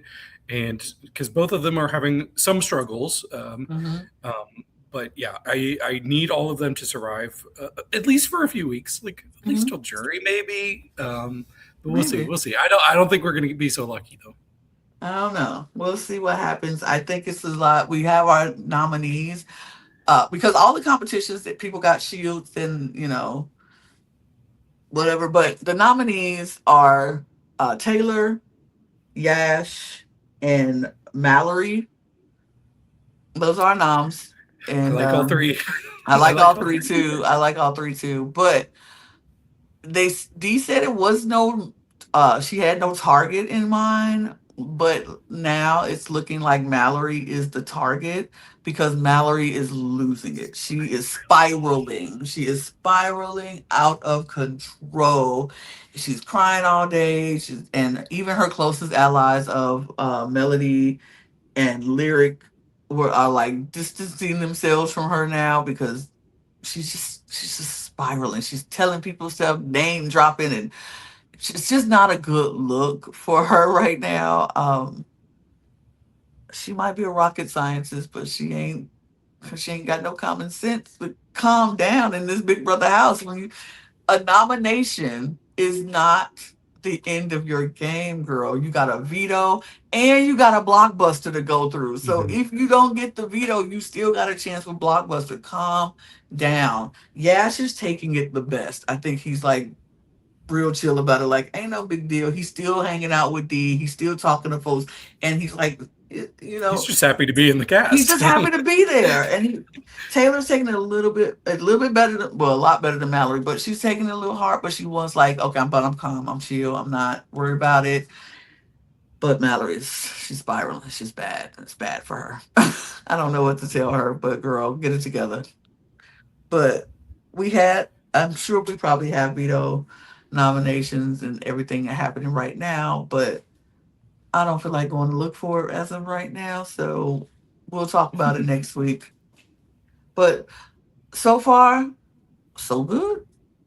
Okay. Do you So have a do I have a winner's win? prediction? Do I have a winner's pick? I think I'm gonna give it to my boy Barrett. I think he is somebody who can fly under the radar and and be in the know. Wait, no. No. Hmm. Yeah, I'm gonna keep it here. I'm gonna keep it here. I'm gonna keep it here. I'm gonna keep it Okay. 100. I'm You gonna made keep me it. nervous. I'm like, don't take my person. Yeah, I was gonna say somebody else, but I'm gonna keep it Barrett. I think he is somebody who he knows this game. And he just has to find himself in the right place at the right time, right situation. So, and he is somebody he is likable, and I think the house likes him. I think people like him in that house, so I'm okay with that. Mhm. Okay, I don't know if this will be a surprising pick for you, but I do think like this has become a woman's game Mm, recently. Three of the past four winners have been women. Um, and I think usually the winner is somebody who's not standing out too much at the beginning. I know Ashley was creating waves with taking a shower early on last year, but I'm going to pick somebody who I feel like is in a pretty good solid alliance right now, but the people in their alliance are the ones that people are talking about or standing out, maybe because other people in the alliance are flirting with each other or other people in that alliance are spiraling. But I think Melody has been pretty grounded so far. I think she has social awareness. I think even with her job, like doing the game show thing, I mm. think she's probably used to all sorts of personalities. So I think she's somebody that even if her alliance starts to fall apart, other people are going to want to scoop her up. So I'm going to go with Melody. Okay, all right. Well, Melanie is a good person to have, I think. Mhm. Okay. So I think it was time to get into some reality. So, if I can find my, You got this. I do.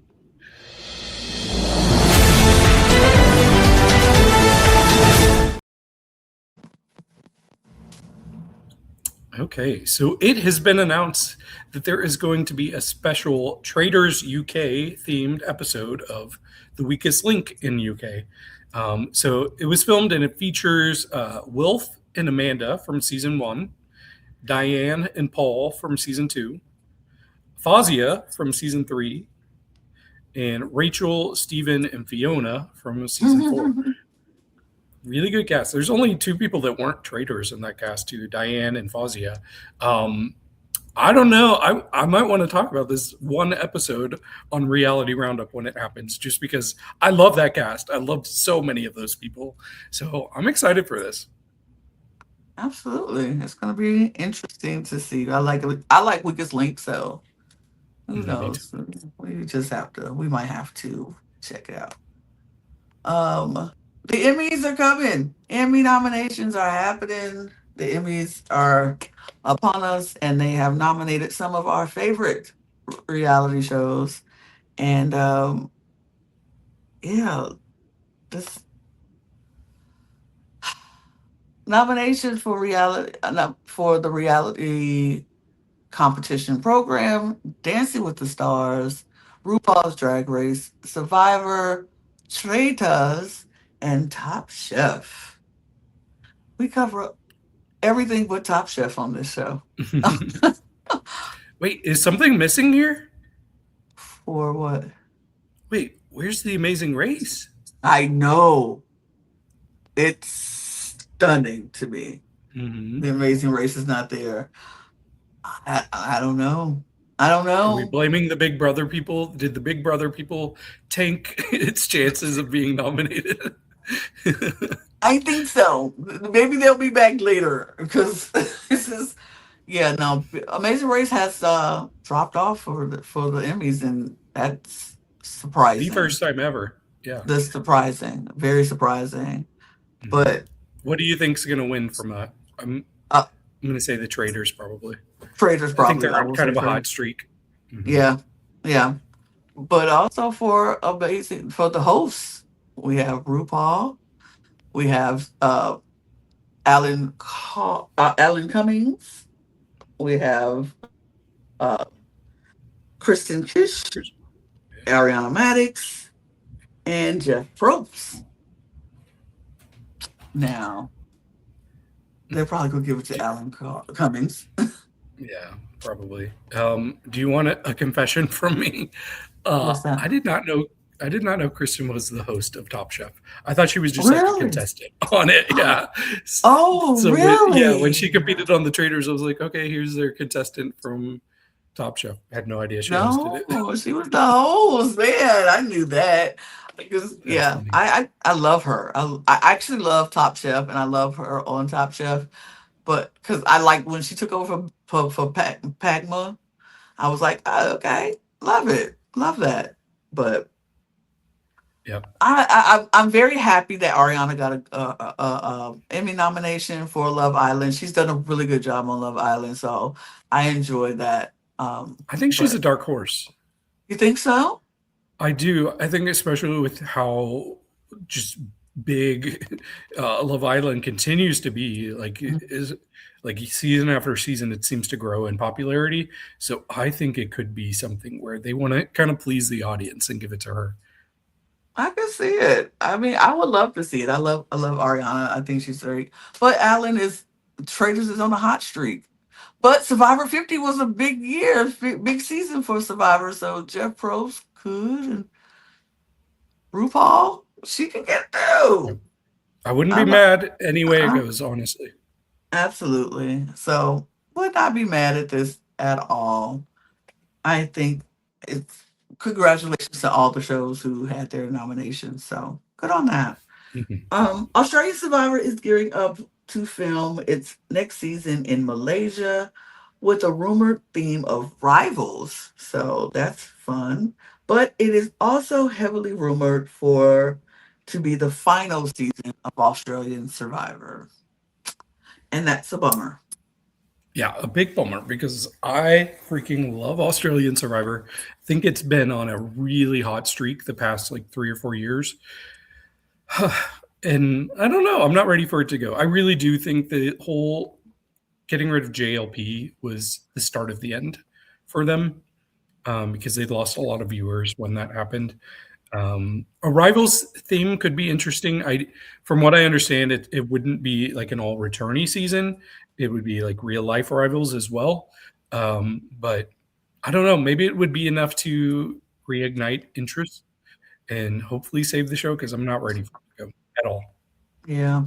I want to see it stick around a little bit longer. But you know, every all good things must come to an end, but sometimes we don't need it to come to an end right now. So Right. let it go. But enough about that. That's a drag. That's bringing me down. But this drag shows are not. So let's talk about that.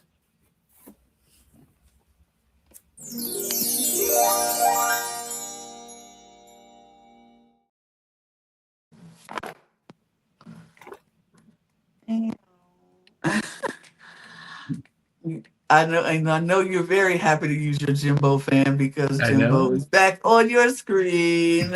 Yes. And you all told Jimbo that I use this fan every week. So I sure love did. that. I sure did. She told me to tell you hello. She loves you. Hi, Jimbo. But let's start off with RuPaul's Drag Race All Stars 11. What you got, David?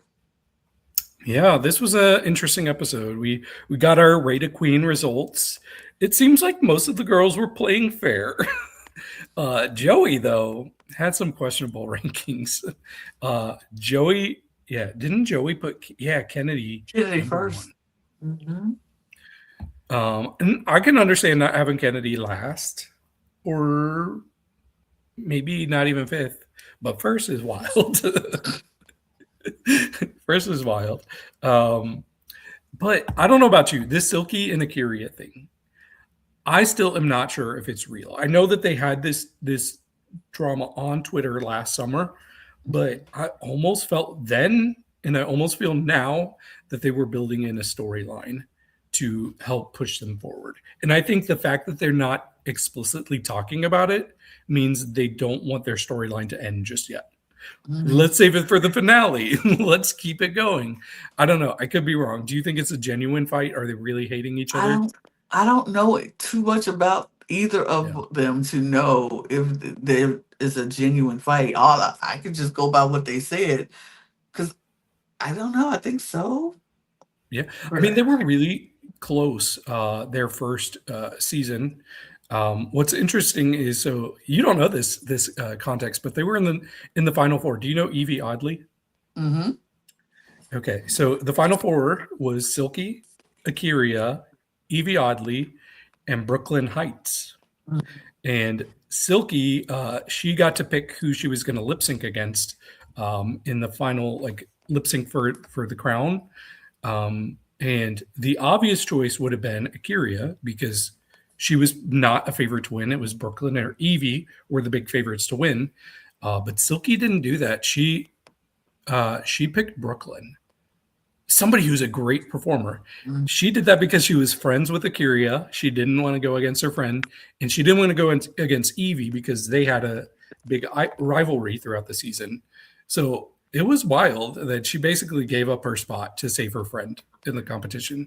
But they both ended up leaving. They both ended up losing those lip syncs. But yeah, and then they were on All Star 6 together as well. So I'm not convinced that they've really ruined their friendship over something since it's been going back for so long, but I don't know. I do wish they would say something about it or just end it altogether. Mm-hmm. Agreed. Yeah. We got the mini challenge, the foam thing. I thought Sam was the clear winner of this. She was so entertaining in that foam thing. She was doing her shablams and lip syncing all the words. So I thought she was the right winner for the mini challenge. Agree with that. Mm-hmm. And then we got to see them preparing for their talent show.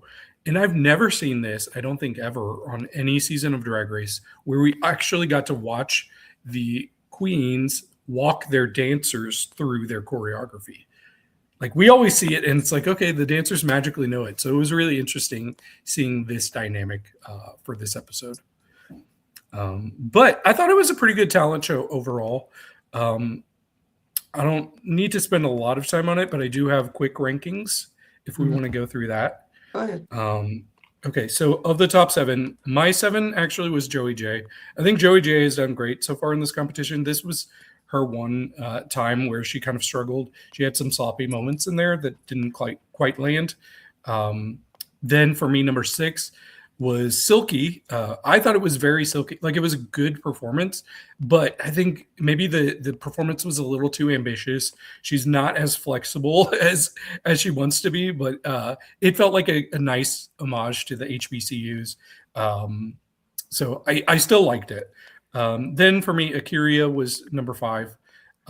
I thought it was a clever idea to do this kind of girl group trio with the puppets on either side of her, but you could tell that it was kind of like hastily put together. I wish she had prepared a bit more before she was on the show instead of putting these puppets together on the stage, especially when the mouths weren't actually moving at times. But it was so good. Then for me, number 4 was Dawn. I thought having the song about her ears and like all the different things about her, but you just keep focusing on her ears. I thought that was really funny. Like, especially when she's like, I've got so many like eyes on my boobs, but you just talk about my ears. So that was clever. Then number 3 for me was Sam Star. This was a conventional talent show performance, but she did really well. She sounded great. This was like the best vocally anybody was in their recorded songs. I like the star reveal on the crotch. Yeah, it was just, when I think of Sam, like this is the type of performer I think of. For me, it was pretty close between my top 2. But number 2, I gave to Crystal Method. She did the showman burlesque performance, which I thought was really clever. I definitely did not know what the concept was with her explaining it to the dancers. I'm like, what is going on here?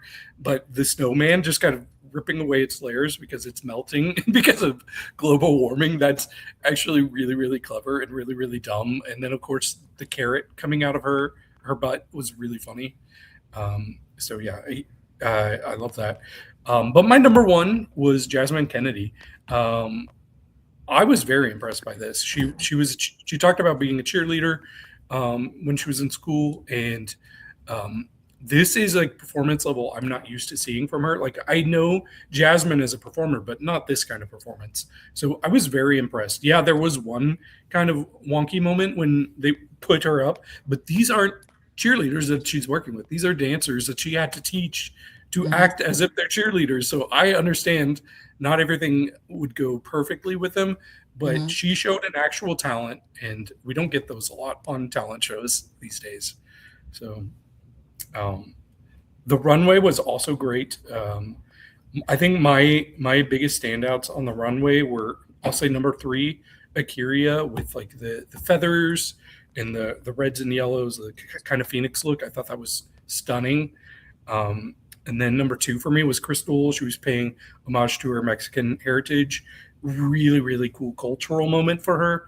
Um, but there was something about Dawn's look, like with the flowers underneath, especially, like it just looks so glamorous and not what I'm used to seeing from Dawn. So yeah, those were my top runways. Okay. Um, For yeah, I had my rankings. I watched okay, the show, Derry. I okay, watched the show. good. So my rankings for the talent show was Sam was 7 for me. It was fine. Akira was 6. It was fine. Just I don't know. It was fine. Joey, yeah. Mm. I liked Dawn. I liked Dawn, but I liked that she was 4. I mean, yeah, 4. 1, 2, 3. Yeah, 4 for me. Dawn was 4 for me. Crystal was third for me. I liked Crystal's performance. I was very happy with it. I think Jasmine's was so good. I really do think she did a really good job. I liked the routine. But Silky for me was number one because I just it related more to the majorette style dance Hmm. and how she did it. And she did a really good job with it. And I think that was so fun for me. It was clearly HBCU. Like if you went to any football game, that's the kind of yeah, Fair. I liked it a lot. So she was number one for me. Fair. Do you have any standouts on the runway? I had one stand out and one alone, and it was Dawn. Okay, good choice. I really did like one alone. Everybody else was okay. Everybody was good, but Dawn, amazing. Yeah, yeah. I mean, I was happy to see that my girl Crystal got her fourth win of the season, so That's that's very crazy. impressive. Yeah, I think she's been doing really, really well this season. Mhm. I was happy she got her win last week. I know nobody else was here on Reality Roundup, but that's okay. Um, Oh, well, I didn't watch it, so I don't know. okay, yep. But yeah, I thought Jasmine, her crying, like you could tell she was very upset about this. And this is from somebody who I did think she was very deserving to win. But I was like, oh, you're being shady to Crystal now. And she was like, it's a talent show. She said that on a main stage to RuPaul, like Mhm. implying that Crystal doesn't have talent. I'm like, yikes. I don't know if that's Likes what I on would say, likes. but Mm. yeah. But yeah, we did get more Rita Queen, and I was not too surprised by who was the bottom two, at least based on what when we were seeing the rankings coming in. I'm like, yeah, it's probably going to be Yeah, these two, and it was Akira and Sam. yeah. And poor Sam, I bet she was not happy when she saw who she was lip syncing against and what Hmm. song it was. Hmm. Uh, yeah, it was "Run the World, Girls" by Beyonce. I will say though, I don't know about you. I was actually really impressed with Sam in this lip sync. She was way better than I expected. Obviously, this is more up Akira's wheelhouse, and Akira was really going for it, but it was close for me. Mm. It wasn't close for me, but it was good for Sam. I think Sam put a good showing up. I think she did better than I expected. It wasn't close for me though. I think Akira just she won, but not by like it wasn't a A knockout. landslide. It Yeah, yeah. wasn't a landslide at all, but it was not super close either. So Hmm. Yeah, I think if I were judging, I might have kept Sam. Um, but that would be more based on like Sam has shown consistency throughout, and it was close enough for me. Like especially, I think a lot of her like death drops she would do like right on beat. I thought that was impressive in this. And at this point, it feels like Akira is surviving, but does she have a chance to win? I'm not so mhm. sure she does anymore. So I think for that reason, I probably would have kept Sam. But what's kind of crazy is like Sam and Kennedy were killing that purple bracket, and now they're already gone, and Joey and Jasmine are still there from the Right. purple bracket. Right. Well, RuPaul's Drag Race, there you go. But Más Draga, here you come. Whew, okay, so this was a long episode, the Oh longest of Lord. the season so far. It was over 2 hours. Jesus. Yeah, it was long, but that's because there was a lot going on. So we found out there was going to be a mega challenge, and what they did was they gave each of the queens numbers. I think Hidden got to assign numbers for all the queens. She did it randomly, but then one at a time, another queen would enter into the room blindfolded, and they would pick a number, and then they were paired up with whichever queen had the number that they picked. But the queens that came into the room were our season one solo Las Más queens. And there is one more queen this season, so obviously, like, they had to bring in a ninth person as well. So of course, I figured it would be Aviescu, and it was. So yeah, we had our eight people from season one plus Aviesk. So our pairings that we got initially, at least, were Peke and Rudy. We had Regina and Georgie. We had Lupita and Serena. We had Deseos and Madison. We had Juana and Soro Nasty. Hidden was with Guajardo. Mr. Boo with Velveteen. Kylie's and Seifer. And then Raga and Aviesk. So some of these were kind of wild pairings, like especially Velveteen and Mr. Boo. Yeah, that's a wild pairing. And you could tell Mr. Boo is not crazy about it because they have zero aesthetic in common. But they were going to have to work together for a challenge, a mega challenge for La Más Pinata.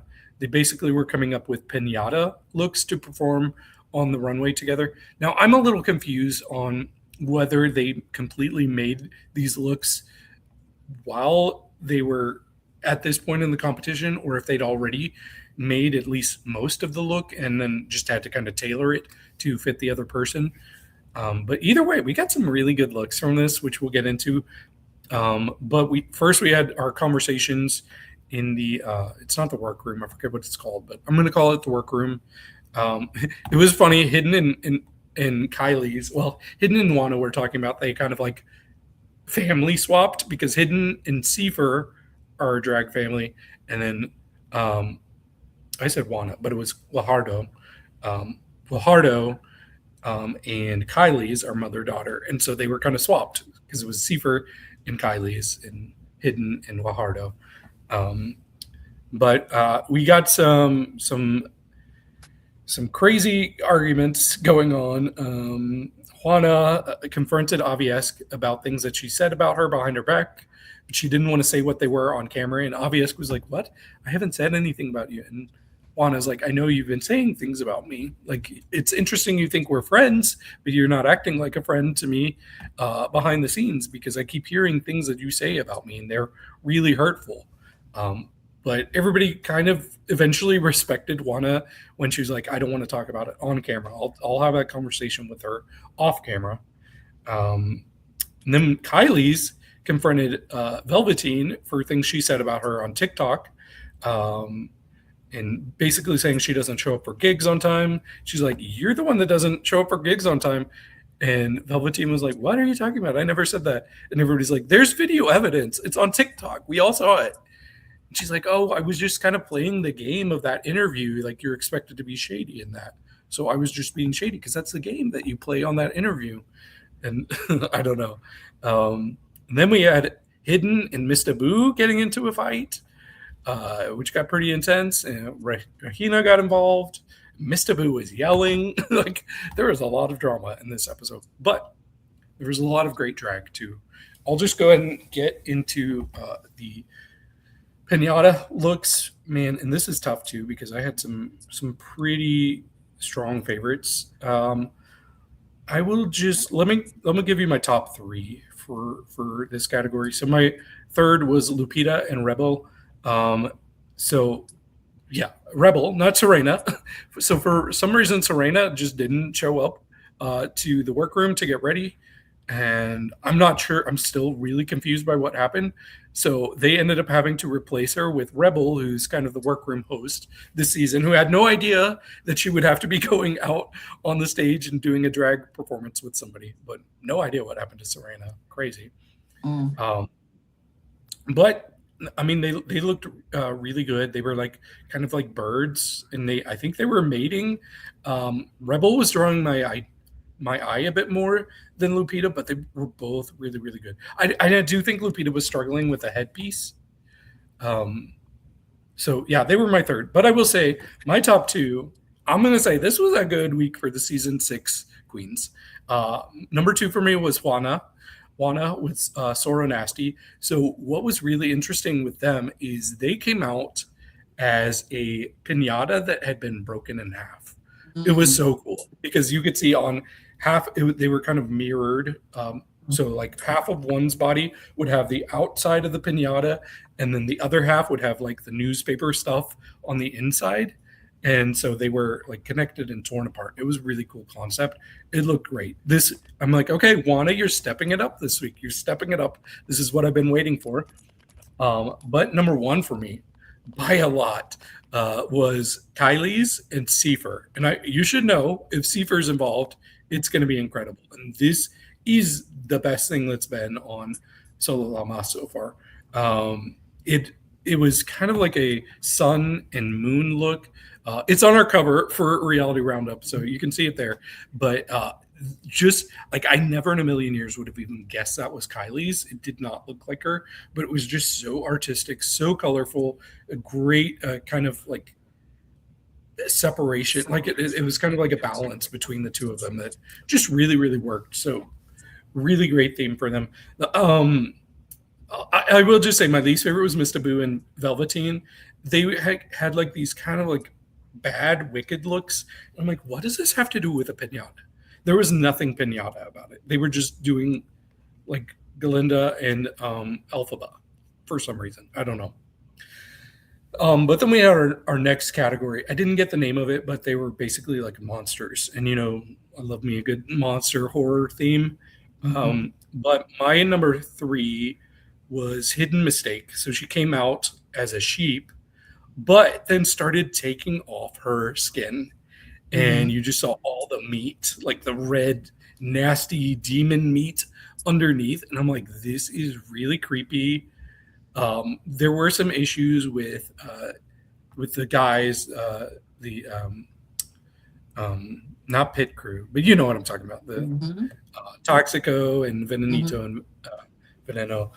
They had some issues like taking the parts off of her leg, so she was kind of struggling to get out of her skin in that one. But it was still really cool. Yeah, I still loved it despite the issues. My number 2 though was Lakailis. Mhm. She had this incredible headpiece. Once again, she was unrecognizable. She looked like a giant Venus flytrap. I don't know what happened to her, but she really stepped up her game this episode.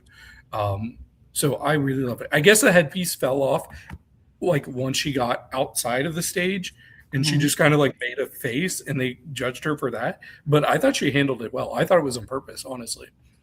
But number 1 for me, and it was by a lot, was Juana. Juana was so good. She comes out first looking like a statue. She kind of has like the statue thing in front of her, and then she quickly removes it. And imagine a horror version of Lumiere from Beauty and the Beast, the candelabra, Mhm. but like creepy melted wax all over the face. I was like, come on, Juana. I didn't know you could do horror like this. Lots of fringe. It was just really really creepy and really really cool. So I was so glad that the season 6 girls were dominating this. um, During the judging, Lolita was taking every opportunity she could to shade Guajardo and Velveteen. She would be like, I'm so sorry that you had to be paired with her because what can you even do with her? What can you even do with Guajardo as a partner? She's still holding on to her hatred of these two from season 1. Um, but yeah, we saw Aldo going after Miss Taboo, um, who was my least favorite for both categories actually, but Aldo was coming for her, like saying, "This is supposed to be your theme, and you're not matching the quality of everybody else." And Mr. Boo got the microphone and was coming at him hard, like, "I'm not trying to be a polished queen. I'm trying to be true to myself." Blah blah blah. I kind of get both of their points, but her looks weren't good. They just weren't. Right. um, yeah, but we ended up getting some results. So for the pinata category, Kylie's was first place and Raga was second place. And for the second category, Juana was first and Lupita was second. So I agreed with the winners for each category. And then Lola decides she wants to give a pink star to Deseos, her enemy, but she really liked what she did this week. So Aldo also gives a pink star to Juana. And then they go to vote for elimination. But the twist is everybody's getting to vote. Even the guests from season 1 also get to go vote on who's going to be up for the lip sync. So I'm like, I just know they're going to play some shenanigans here. We saw Hidden actually vote for herself. She was like, yeah, this was not my best week. I thought it was a good week for her still, but she voted for herself. And then we see Juana. Juana voted for herself. And I don't understand it. I think she just didn't want to have to vote for anybody else. But she was really good in both categories, so that didn't make sense. And Kylie's voted for Juana. So the voting's getting crazy. But we did find out that the lip sync was Miss Taboo and Regina. Once again, it's these two. So I wasn't too surprised. And they had to lip sync with their partners. But quickly Velveteen's like, no, I'm not gonna do it. I didn't come here to lip sync. I'm not competing, so I'm not gonna lip sync with Miss Taboo. And so they're like, okay, well, Miss Taboo, you have to pick somebody else. So Madison ended up volunteering. Madison, I guess, was on the same season as Miss Taboo, and she got very emotional. And she's like, I don't want to see her go down alone. I want to be there to support her, and blah blah. So they end up lip syncing. It was the best lip sync so far this season. It was an emotional one, a ballad. But for me, Georgie and Regina won the lip sync, and the judges agreed. So Miss Taboo ends the episode getting a black star. But it was a good episode. If you get bored, which you probably won't, I wouldn't mind recommending the Pinata Runways at least. I won't. But sure. Sure. Drag Race France. It was a great premiere, I think. Methinks it was a good premiere so far. I'm a little confused with certain things. What was the countdown for Nikki to come out? I don't know. Why do we have that? But sure. The entrance looks were good.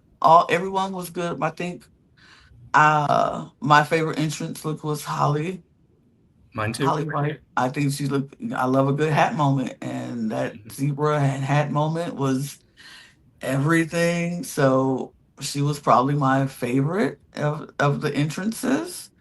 Maluite was my second favorite though. Malo, She was yeah, really good too. yeah, she was really, really good too. She was my second favorite as well. So, um, uh, we had a mini challenge of. What did we have a mini challenge? What's the We mini did. challenge? Yeah, we did. It was a mini challenge. I was thinking we did have a mini challenge. Um, the whole drag academy set up for like introducing or whatever they did. How they, yeah, I was. This is so much for me because that day I watched so much drag. And it was a lot, and I was like, I don't get it, but I understand, but I don't get it. But what's her name? Azamelia. Azamelia. She won the challenge, and that was nice. She got to pick her verse that she wanted to do for the song that they were going to sing. It was the anthem of the season for them. I personally thought that they meant that she was going to, because like she wrote, they were writing the verses, and then she was going to pick her like the order of her song or whatever. But then I was like, oh no, they just get to pick a verse that is already pre-written for them, Yeah. and they're just going to do that verse. So I'm like, okay, cool, whatever. Um, what, not really a prize, but okay, sure, you picked the best verse out of the three, out of the girls. Mm, so the important stuff about this I love the conversations with Meloita about being a woman in this male dominated space, and not people accepting them. She just felt like she had imposter syndrome of some sort, like Mhm. she had to like lessen her voice and not speak much. And it broke my heart to hear how soft spoken she was, because she's used to being quiet and downplaying her. But I love that they were like, listen, you are here and you are meant to be here, and you do have a voice, and you can be loud and proud about who you are. You are a great entertainer. And so I love hearing that from her and from them for her, and they hyping her up, which is really good. And then later on, Nikki Doll on the runway was hyping her up and was, letting her know that she is important and she is good at what she does. So she has a place here. Um, After the recording of it, this is when it was Fuzzy talking about her Fluffy. how, huh? Fluffy, yeah. Oh, I said Fuzzy, Fluffy, Fuzzy. Oh, Lord, I'm tired. Jesus, I am zoning out. Fluffy was talking about how she was struggling with her pride, and how she just was. I was moved by that. I was like, that is very actually like something so many people probably go through, who are struggling with like being out and proud in a world where sometimes in some places that's not acceptable, and in some households that's not acceptable. So Yeah. I don't know. I love to hear that. Yeah, I both of the women in this episode just seem so endearing, so lovable. Like protect them at all cost. I really All hope they have costs.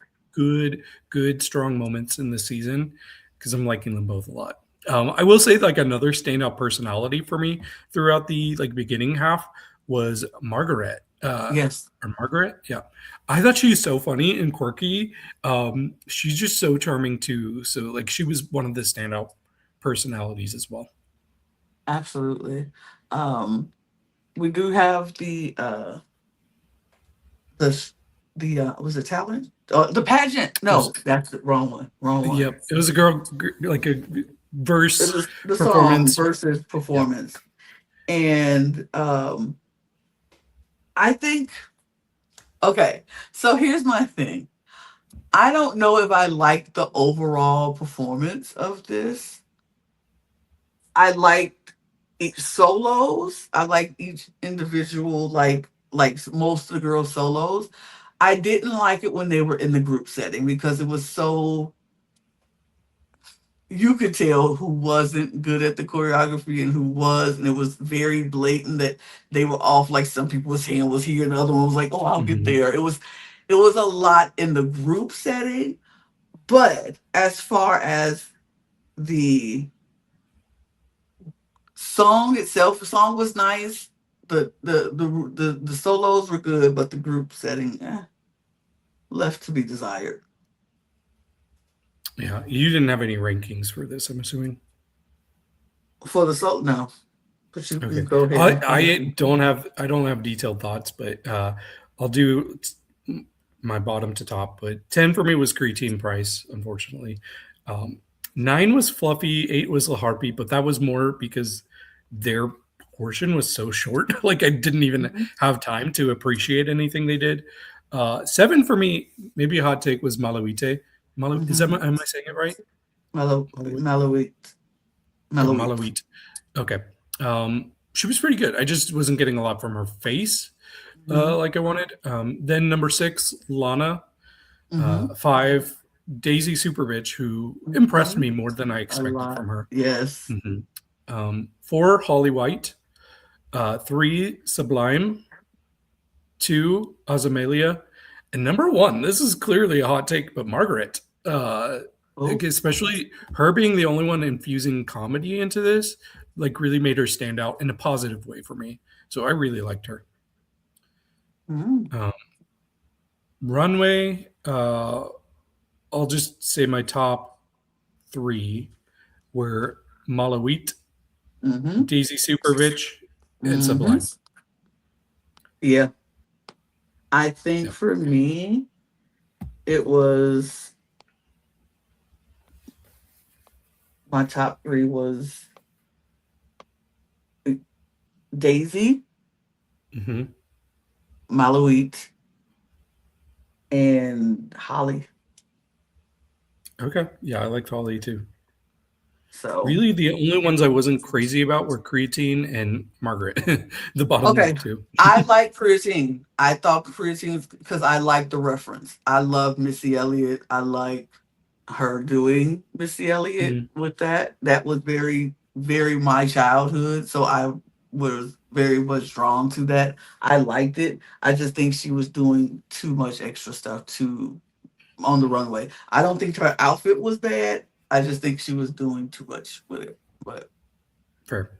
you give me a Missy Elliott look, I'm all about it. I'm all about it. But Hmm. um it came down to um Marguerite and Creatine. They had to do the lip sync for their life. The winner though was as oh I can't as how do you say her name? Azamelia. Asamelia. Azamelia. Yeah. She won the challenge. So good for her. Hmm. Um but the drag the The so lip sync. the lip sync was Christine. I love her, but I think she was just out saying, and Yeah. the outfit didn't help. It was not. It was very cumbersome. It took a lot out. But I think Margaret did a really good job too. She was just like She ate did. it up. She really did, and she was very entertaining to me. Hmm. Yeah, she kind of reminds me of a combination of Miss Cracker, whom you don't know, but Miss Cracker was one of my favorite season or favorite queens a while back, and she kind of is giving me the only Naomi as well. Mm, So kind of a combination of them. I think Margaret could really do well in comedy challenges. She seems like she's kind of the only one that has that niche in this group. So I wouldn't be surprised if she ends up bouncing back quickly. But yeah, she for me definitely won the lip sync, and I felt bad for Creatine. I was kind of hoping it would be a non-elimination, me too. but it just honestly, there's sometimes where there's queens where it's like they kind of feel like they were cast to go home first, and I always am rooting for them to overcome it. And I was kind of getting that vibe from her even before the season, and I'm disappointed that I'm disappointed I was right, you know, because she Right. seems precious. She does. She does. I want to see her some more after she gets some, you know. But eh, Hmm. good premiere overall. Yeah, love France. Not But I have a friends. winner prediction. Oh yeah. It's my turn to go first, right? Yeah, I think so. Yes. Um, so I was debating between three people. Um, I consider Margaret because I think she could bounce back and have a cool comeback story. I considered Sublime just because she seems pretty well rounded, even though if she's not giving a lot of personality so far. But I just had to go with the safer option because she won the mini challenge, she won the maxi challenge. So I'm going with Azamelia because she's off to a great start. And oftentimes that means that you win the season. So that's who I'm picking. Not who I was thinking. Hmm. I am looking at someone who might be quiet now, might not be in it now, but I feel like they can have a really good rise into this thing. And I'm looking at Miss Daisy Super Bitch. I don't Oh, know. I don't know. I thought you were going to say Malouit because I was like, I she think seems I too was quiet thinking right about now. Malawi too. I do. I Yeah. do think she is the. I don't know. I There's a lot of that good options, that's what I honestly. was going back and forth between Daisy and Malawi. Mm. Go with your gut. See, I must say Malawi. I do. Okay. I do think I'm gonna say Malawi because I do think she is going to have a. She's going to find herself in this competition, and she's going to just grow and grow and grow. Yeah, I think. Yeah, I think I'm gonna go with Malawi. I know it's it's typical for me to pick a woman, and I know, but I just do. I just do. I just think she has it. I don't know. I just think she Mhm. has it. Yeah, I like her. I would be thrilled if she wins this season. I'm just like I'm kind of getting like how Velma Jones was in Canada, where she was Hmm. just kind of overshadowed by all these men that she's competing with. And Hmm. I don't want that for Malouit. Yeah. Canada Drag Race All Stars. What can we say? They always come. They always deliver. They always give me what I want. These are most of look a lot of people who we've been on this show before on our channel before, and I'm so happy to have them back.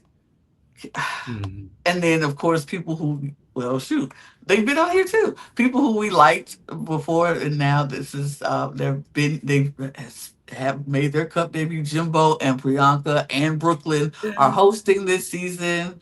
Um, I'm so excited because I think a panel full of queens judging queens is correct. It's just Yep. correct. And people who have been on the show and know exactly what these girls are going through, it just seems correct.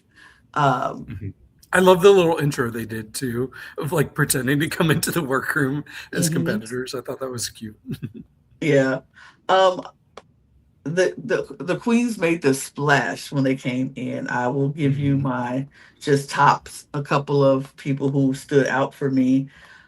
Aurora walked in that workroom looking amazing, fabulous. It was just sickening, sickening. Michaela walked in that workroom looking absolutely sickening. I love this look. I was here for it. And Miss Tiffany and Co. I love a denim on denim on denim on denim look, and you ate. Period. Workroom 10. Go. Yeah. Yeah. Oh, and Mhm. Pathia. Please. Pathia, please. Pathia, please. What will you? Pathia, please. Girl. Yep.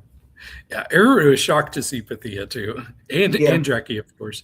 For me, the standout though with entrance looks is somebody I did not expect, somebody that I did not love on her first season, but I'm already seeing a major glow up. It was Jada Shada Hudson. I thought she looked Mm-hmm. stunning. She looked Um, amazing. yeah, like you saw the clips of like stuff from her first season. There was not much polish with her. Like she was a good personality, but her looks weren't always put together. But I think she's got the right combination. So I'm feeling a lot better about her this season already. I actually kind of did agree with somebody that was like, I love Pythia down. I was a little disappointed with this entrance look.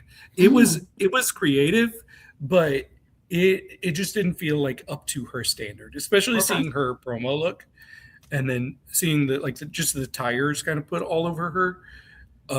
I don't know. I wanted I think if it was the first time I was seeing everybody, I think I'd be like, yeah, that's one of my favorites. But just knowing what I know about what Mm-hmm. she can bring, I was a little let down. Mm-hmm. Um, but I did love seeing the alliances start immediately. Like pretty much Immediately. everybody who got paired up into like certain workstations, they're like, okay, we gotta work together. Tiffany and Michaela were wanting to do their season 5 thing, which I love that. Then you had Bethia, Sammy, and Nira all working together in the same station, so they wanted to work together. I'm like, okay, interesting alliances. Will they come into play? Will they need alliances this season? Mm. Um, but yeah, things things take an interesting turn with that Yeah. already in one Already. episode. Yeah. Yeah. It was Uh, what's that about it? Yep. I also thought it was funny when Juicebox was talking about how she's not thrilled to have her fellow season 1 contestants, Priyanka and Jimbo, as judges. And I guarantee you, the unspoken thing I had told you about this a few weeks ago was that tension that Priyanka and Juicebox had. last year about like when Juicebox was asked in an interview if anybody got any favoritism in the season, and she's like, "Well, yeah," implying like Priyanka Mm-hmm. got favoritism. I guarantee you, she had that in her mind as soon as she saw that she was going to be one of the judges here. She was probably like, "Well, great. I hope that doesn't come back to bite me." Yeah. So we know that we're going to end up doing a pageant for the Mhm. runway. The pageant is the Miss Continental, and they're doing that pageant, and it's going to consist of swimsuits, talent, and evening wear. And I have to say, for the swimsuits, um, Michaela, Yep. uh, Aurora, Hmm. Pathia, and honorable mention is Tiffany because I just like her expressing loving her Vietnamese. Hmm. no, her skincare, her skin Oh, yeah, yeah, yeah. vitiligo, Yeah. vitiligo, and so I do love that she represent that, and but yeah, but Yep. those are my three. Oh, and Shayna Jada, she looks so good in that green. Hmm. Like, love that. But those are my standouts in the swimsuit. Okay. Sammy, that swimsuit was abysmal. Sammy, that was bad. It was a bad cut on you. Yep. My three, number one was Michaela for sure. Love Love that. that. I actually was really impressed with Juicebox with the swimsuit. I thought hers looked really good. And this might surprise you, but I like Jackie Cox's. I kind of liked the like Shaw thing going. It felt really retro, and she's a very retro queen. Like she's very 60s aesthetic. Mm-hmm. So it fit that vibe for me. So I actually liked it. I like the shawl. I just didn't like the shawl with the bottom. Like, take Hmm. either one or the other. Either you go have a shawl or you go have a cover up, bottom cover up. Yeah. But it's just, yeah. But yeah, talent though. I know we have your rankings for talent. I would love to hear them. Okay. Well, I'll quickly do my bottom ones, and then I'll talk a little bit about my top three. But so number nine for me was Juicebox. Number eight, Near Enough. This might be a hot take, but number seven, Michaela. I said, I said that on the thing on the show. I was You like, she did? wasn't in my top, and I was like, she was kind of. I would probably have her at the bottom, and everybody on the panel was like, "Oh, are you crazy?" I was like, "No, I thought she was." It I fell a didn't little get flat for me. it. Yep. Um, number six for me was Jada Shada Hudson. Number Mm, five was Sammy. okay. Number four was Tiffany and Co. Okay, Mm, my top three. Number three, Jackie Cox. I thought her song was really funny. I thought it mm, was a great demonstration of who she is as a queen. And I'm somebody who thinks Jackie Cox is so overrated, but I thought she was good this episode. mm, Um, and then number two for me was Bethia. mm, I thought it was so dumb mm. what she did here. Like, and I'm like, how did you balance that? How did you carry that with your teeth? It was really good. But number one for me had to have been Aurora Yeah, Matrix. absolutely. Yeah, yeah, like that shows talent, culture, dancing. I loved all of that. How about you? So my top three, I thought was Aurora Matrix was number one. Period. She just ate that up. Pathia was number two. I liked her a lot. Now I don't remember if I said the same thing for yesterday that I said for today, but I don't know. If my rank is, if you watch both episodes of this and the recap and I said something different, then I changed my mind between the day. It's okay. Uh I thought Jada Shada Hudson was my number three. Okay. I liked her. I enjoyed her. I don't think her performance was bad. I really liked it. I got it. It was relatable to me, so I enjoyed it. Um, my number four,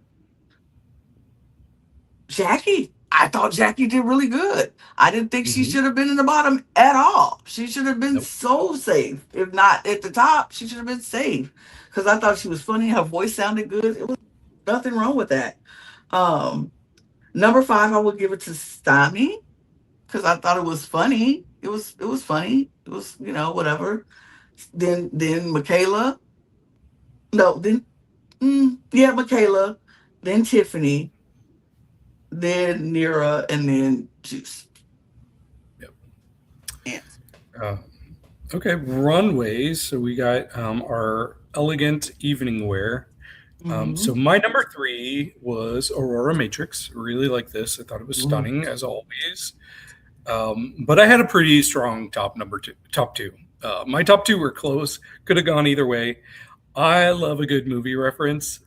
So the Fifth Element reference that Michaela did, I was living Ooh. for that. I thought she looks so good in this leopard print too. So I love that. That was my number two. But of course, I had to go with Pythia. I thought she was so glamorous. All the detail work in this, and the fact that she made every single detail in all of her looks is incredible. So she was my number one.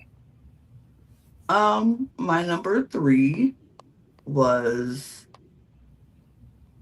mm, I guess my number three would be Michaela because I love the Okay. leopard print. I love the leopard print. I do. I Mhm. do. My number two was Pathia because I just really liked her. She looks great, glamorous. Everything about it was amazing. But I just love a good gold look. And you give me a Royal Matrix and that gold look and that head. Yeah. It was beautiful. I really, literally like when she walked out. It was beautiful. Mhm. Yep. I felt pretty confident that after this, we would get Pythia, Aurora, and Michaela as the top three. Even if I didn't love her talent, it seemed like the judges did, and she Hmm. was really good in the other categories. So I thought for sure that was going to be our top three. Hmm. It wasn't. It Close, but was close, but now cigar. They put in Sammy Landry in the top. So yep. good for her.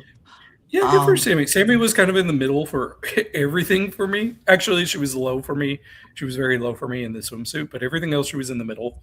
So I was a little surprised, but good for her. I love Sammy. Me too. But in the bottom was Nira and Juice Juice box. and Jackie. Yeah. And I was like, "Ugh, I don't agree with that." But we have the Golden Beaver is back, and but we have it with a twist. It's not the person, the winner is going to pick who is saved by the Golden Beaver. Everybody has a vote in this season of the Golden Beaver, and yeah, everybody has to vote. So I think that changes some people's strategy a little bit, but everybody's going to go in there and they're going to vote for who they want to save with the Golden Beaver, and they plead. And Nira, she don't plead for herself, but she's like, "Look here, whoever go up against me is going home.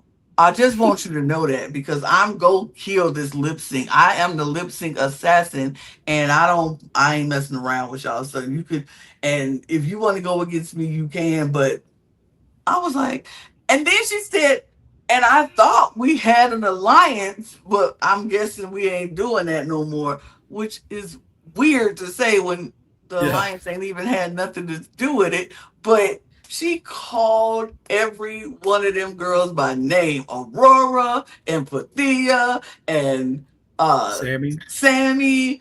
We would have this secret Cove alliance and da da da da, and they were like, "Oh, now, how did I get this straight?" You come for Right. me.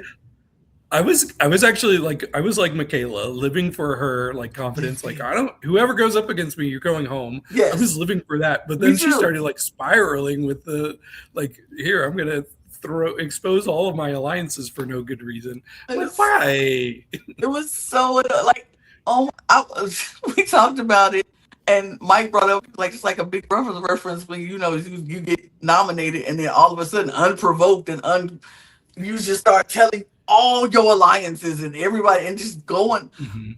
What for? You go sink the shit because I promise you she would have had the votes for the beaver if she would have kept her mouth shut, because Pathia would have voted for her, and Sammy would have voted for her, and I think Aurora would have voted for her because they would go stick to the alliance, and it would have been a 3-2-1 maybe vote. But she just, I don't care. You can put. I was like, Mira, I like you, girl, but you are losing it. Like, shut up. She ain't never go play Big Brother or Traders ever. Ever So she she don't might need to go home play. first. She will go home first, period. But and then she had smoke for juice talking about some, you if you gonna go against me, you better change your wig because all you do is your head to, like, saying she got a stiff wig. Oh my, like she was coming with the smoke. She was coming with the smoke. Can I ask you something while we're talking about Juice Box? Mm-hmm. So everybody has been so excited for Juice Box to be back, and this Mm-hmm. whole time I'm like, I like Juice Box as a personality. Do I need her back Mm-hmm. on Drag Race? How do you feel about Juice Box now? Because she validated my concerns this episode. I I I don't know Juice Box, and I didn't know Juice Box until this episode. And so I have no opinions on Juice Box. I just know in this episode she ain't do so great.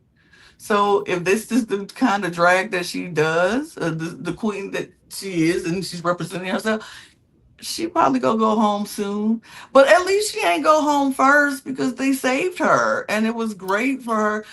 I don't like it when a queen gets first boot the first, and then they come right back and then they get first boot again. It's like, oh, I don't like But that if for they deserve anybody. it, But if they deserve it, they deserve it. But I don't like it. That don't mean I have to like it.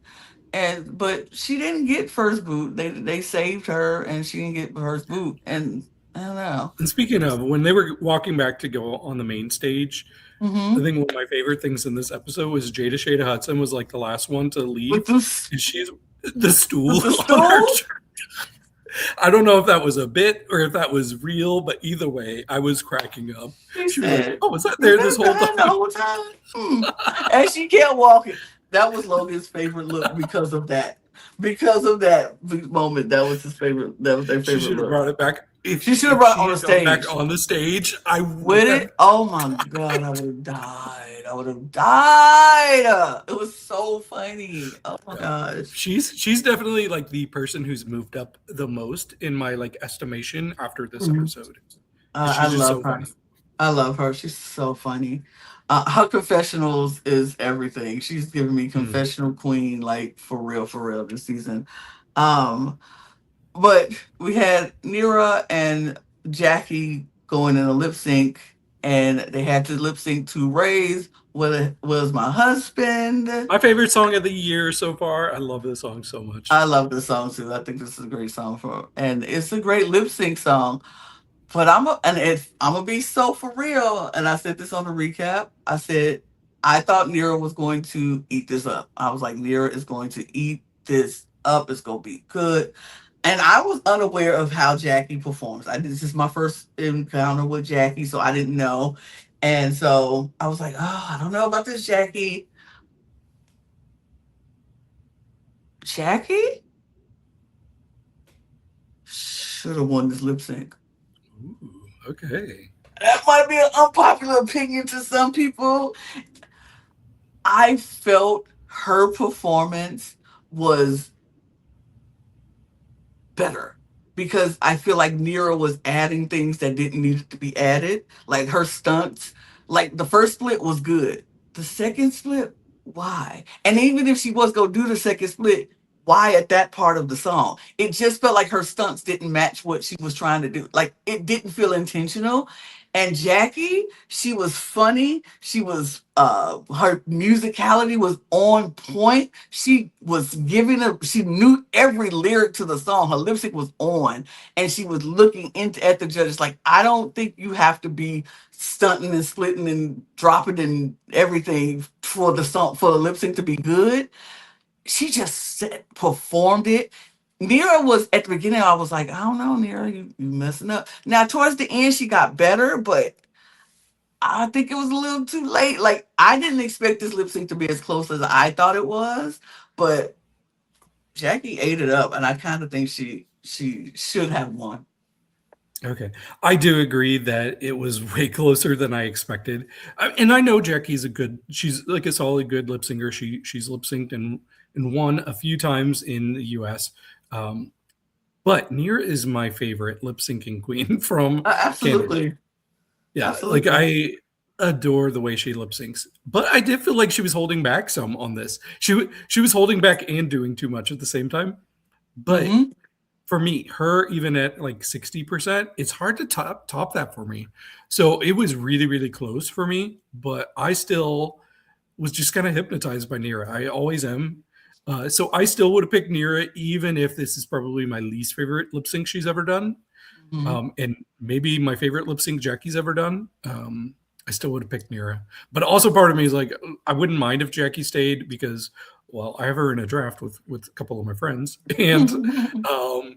And I don't think she deserved to be anywhere near the bottom. No, she did not. She did not. I think it was just a mistake. But Dira wins. Jackie leaves. Unfortunately, back to the stage she goes. So. Yeah. I'm a little nervous about the preview because it seems like people are like, should we just keep saving the weakest competitor each week? And if that's how it's going to go, I think we could lose some favorites early on. Hmm. Hmm. So, and I think So Juicebox might be around for a while. your winner predictions, Well, it's your turn to go first. Pathia. Okay. She's somebody I was considering. I had a pretty strong three that I was rotating between before the season started. And this episode solidified all three of them in my brain. And that was Pathia, um, Michaela, but I Hmm. think I'm going to go with Aurora. I Hmm. think this might be her season. Yeah, I can definitely see that So, too. I can see that too. yep. Well, there we go. We finally got through all the drag of Drag Race and There's a everything lot. else. It's a lot, but it's not over. We are we go quickly. I'm seriously quickly go run through these love shows because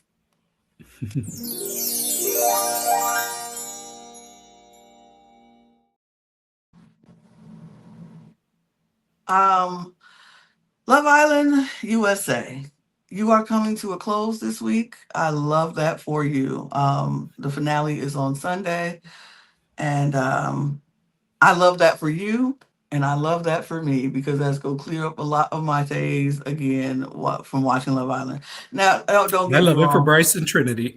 I love it for Bryce and Trinity because they are gonna leave this place with 100,000 more, they $100,000 richer, and then I'm waiting for their post Villa run. That's all I'm saying. I am following them for their post Villa run because I think it's going to be epic, and I think the first month of the first post Villa is the most exciting. So I'm ready to see what is going to happen with them. I think they're winning.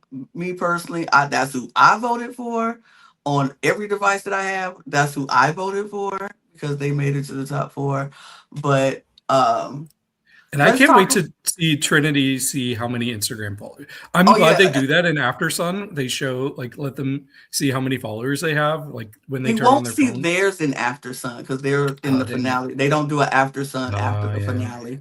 dang it! But I think we're going to see. I think they might do it in on their Instagram reel because they're going to have a lot of post Villa stuff, and so we might get to see it in the post Villa, interviews or whatever. And then the interviews, I'm sure that some of the interviewers are going to ask her about that because she has 1.6 million to the day as of today. 1.6 million. Crazy. She went into that villa with 9,000 followers, and she is now up to 1.6 million. She is the belle of the season, followed by Caleb, who is now at 1 million himself. Which is crazy because he wasn't What? even near that when he got No, like kicked out of no. the villa.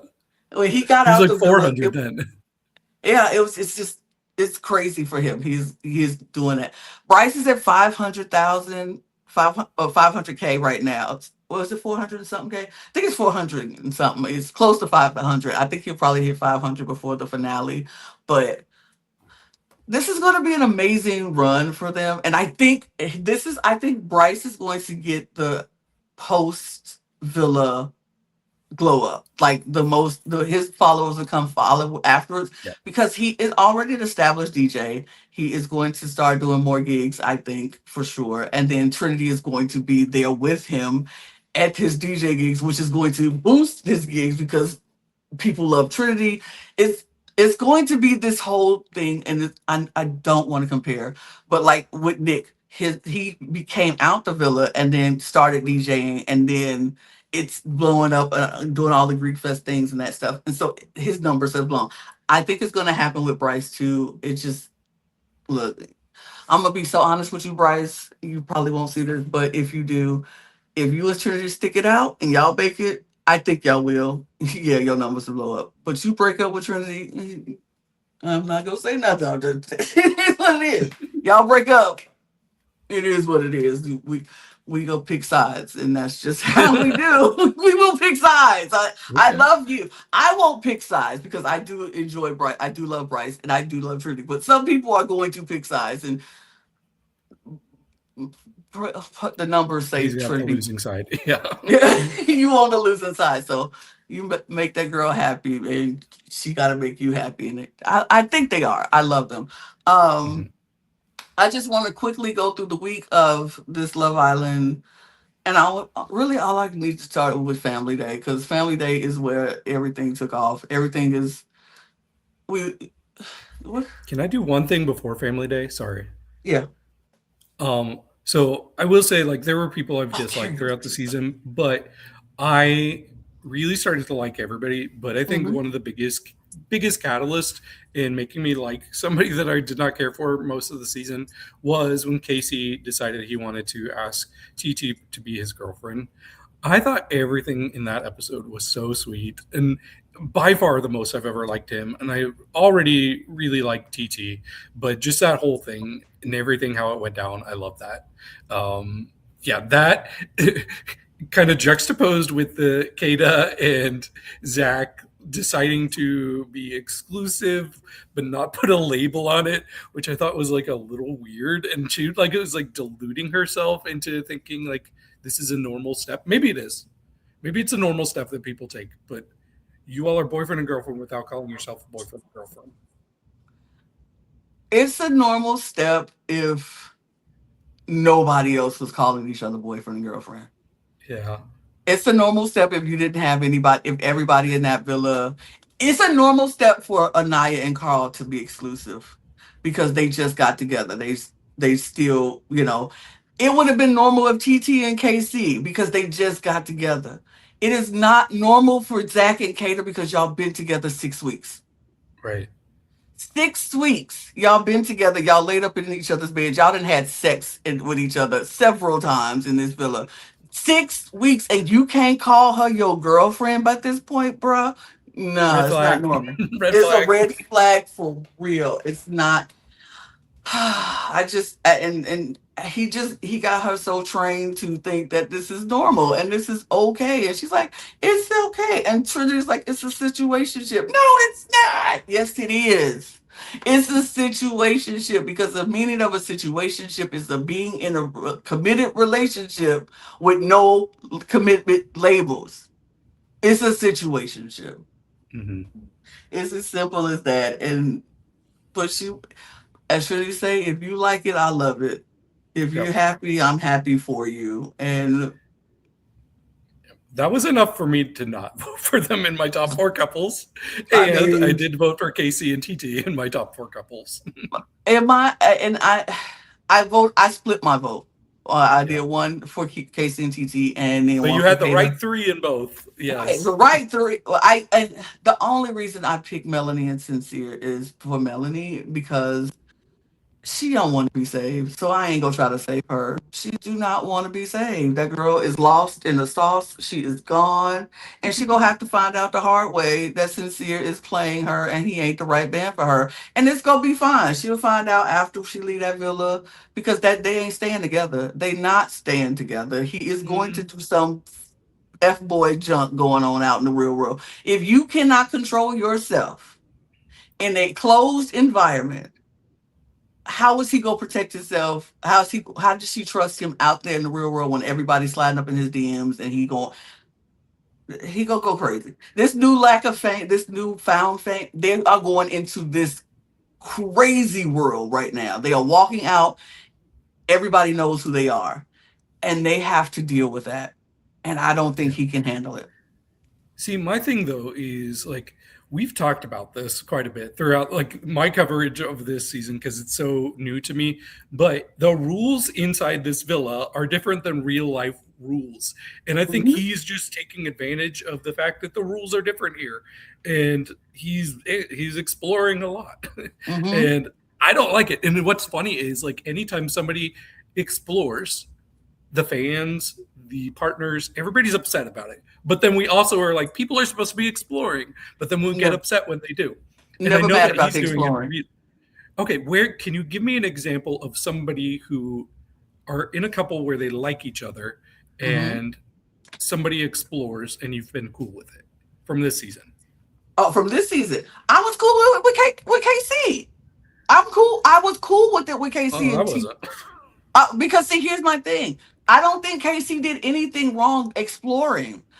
It was the disrespectful way that he talked about Anaya that was the problem. You wanting to her to give her body to you and be all intimate with you, but then you calling her grandma, you don't give a F about her feelings. She over there doing the same thing. You pouring into her. And she like you felt entitled to her body. You felt entitled to her affection. And I didn't like how he was talking about her. And even he said that. He was like, yeah, I kind of Right. messed up. I shouldn't have said that. That was disrespectful, blah, blah, Mhm. blah. So that was the problem here with him going to Costa and exploring TT and Sydney and doing all that stuff. I ain't have a problem with it. If he would have been honest with Anaya and told her, like, when Soul was there, he wanted to explore Soul and he didn't tell her. And it was like, nah, I'm gonna keep it. He made her feel like the safe option, which she was, because as long as Yeah. he was there, she was with him, he was in the house. And then until he found somebody else. Same thing, like, I don't have a problem with Kenzie. I didn't have a problem with Kenzie exploring. It was just the way she did it. It was Yeah. weird telling But see, people nobody's done it well. Nobody's done it well this season, have they? this season. No. Okay. Well, mm, trying to I think. mean, the only thing I could say is like Corbin did it Anaya. well. Corbin explored because when he first came in, he picked Kenzie, Yeah. and then when he was trying to explore with Melanie Can I and kiss you? can I kiss you? He explored, and nobody was Mm. like, I don't like how he explored. And And then then when they he all went to found out Parmita, he was, yeah, right, and asking then everybody to kiss him. right, but when he went to Casa and explored with Parmita and brought her back, it was okay to explore. It was just the what he said and how he Yep. did things. Nobody knew how to do it correctly. Now, season seven, season seven. I feel like so many people explored other people, and but it wasn't disrespectful. Like Yeah. Nick explored in the villa. He talked to all the new bombshells. Uh, Ace explored, and well, I shouldn't have said Ace. I shouldn't have said Ace, but even then, what he did make a mistake. But once he did that, it was fine. But he did explore, and then I wasn't mad at his exploring. Uh, Even when Taylor explored, not mad at his exploring, just the way he did it, and didn't tell Alandria the truth about what he was doing. Certain people explore. It's all about, you definitely need to go and explore and find your connection, but it's about being transparent about it and being honest with the person who you were with before than you are with now. It's just, they Yeah. just didn't do it right this year. They didn't do it right. None Maybe of I'll them. see a good example eventually, but I haven't seen Eventually, I don't know. one I so don't far. know. Especially going it, down. Oh, I It don't know. confirmed my feelings of like I don't like the exploring unless the couples are enthusiastic. They're like, ooh, I'm into it. Like it turns me on if you explore, or like they're just friends. Like those are the Right, explorers that I'm into. right. It's just certain things, but I will say this about Casey and TT. I found it so funny to me how y'all like TT was trying to make fun of Bryce and Trinity for becoming boyfriend girlfriend. She was like, "Talk. What you think about? What you think about Bryce and Trinity?" Like, and then Casey shut it down. Was like, "I think it's cool. Bryce really likes her, and he has the heavy in his field. He really has a lot of feelings for her. So da, da, da. So because when Trinity announced she was a girlfriend, everybody was excited, but TT. She said there was like, so I found it funny that she wanted to act like that with Trinity and Bryce. But the second he asked you to be a girlfriend, oh my God. Yeah, girl, I see you. We see you. We see you. You ain't playing. We see you. I thought it was To sweet be that he fair, did it. I thought it was sweet that he did it. I thought the scavenger hunt was sweet. I think it was a little bit of I think their connection is real, but I think the timing of it was a little bit performative. It was to get people okay, to vote. It was to get people to vote. Do I think he meant it? Yes. I definitely think he meant it. I definitely think he likes her. And I definitely think they want to, they're in a couple and we go far. I do think the timing was a little bit off because he knew how America felt about him. And I think he was like, let me do something. I need to. And it worked for a minute. It worked for a minute, but yeah, yeah, I think it was a yeah. little bit funny though. That is, I didn't even think about that. The only thing I'll say in defense of TT is Bryce and Trinity had that conversation like mere days after the whole little girl incident. So I think that was more about her just not liking Trinity in that moment as much. I thought And they got along at the now point. everybody's cool. Yeah, I think maybe they were starting to get along, but I think now they're like all really, really cool with each other. yeah, Um, yeah. I but just yeah, found it interesting. I found it interesting. TT. I was like, you trying to joke, TT, but you was ready to become a girlfriend too. It's okay. It's okay, girl. It's cool. It's cool. But they do like each other, and I'm very happy for them. Families coming in this week. We had karaoke this week. We had that was families this cute. week. It was I cute. like the I think the karaoke. karaoke was real cute. Way I back when still think Corbin and Parmito was still there. literally at the beginning of the week. Mm, It's just like feels so um, long ago. it feels so long ago, but the I think for the best song choice was Brennity's. No Air, they had the best song choice. Now the best performance was Kinsey and Dylan. I Oh think they yeah, had they the were. best. They were really cute and really on Uh-huh. sync in sync. Yeah, they were I cute. I was didn't know Kinsey could sing that well. Like, I mean, was either. she like amazing? Was she American Idol? No, No. but compared to everybody else, Yeah. especially Parmito. Oh my God, please. But I think the sentiment was everything was cute. I think the songs match everybody's song, like Mm, their personalities. Um, I did.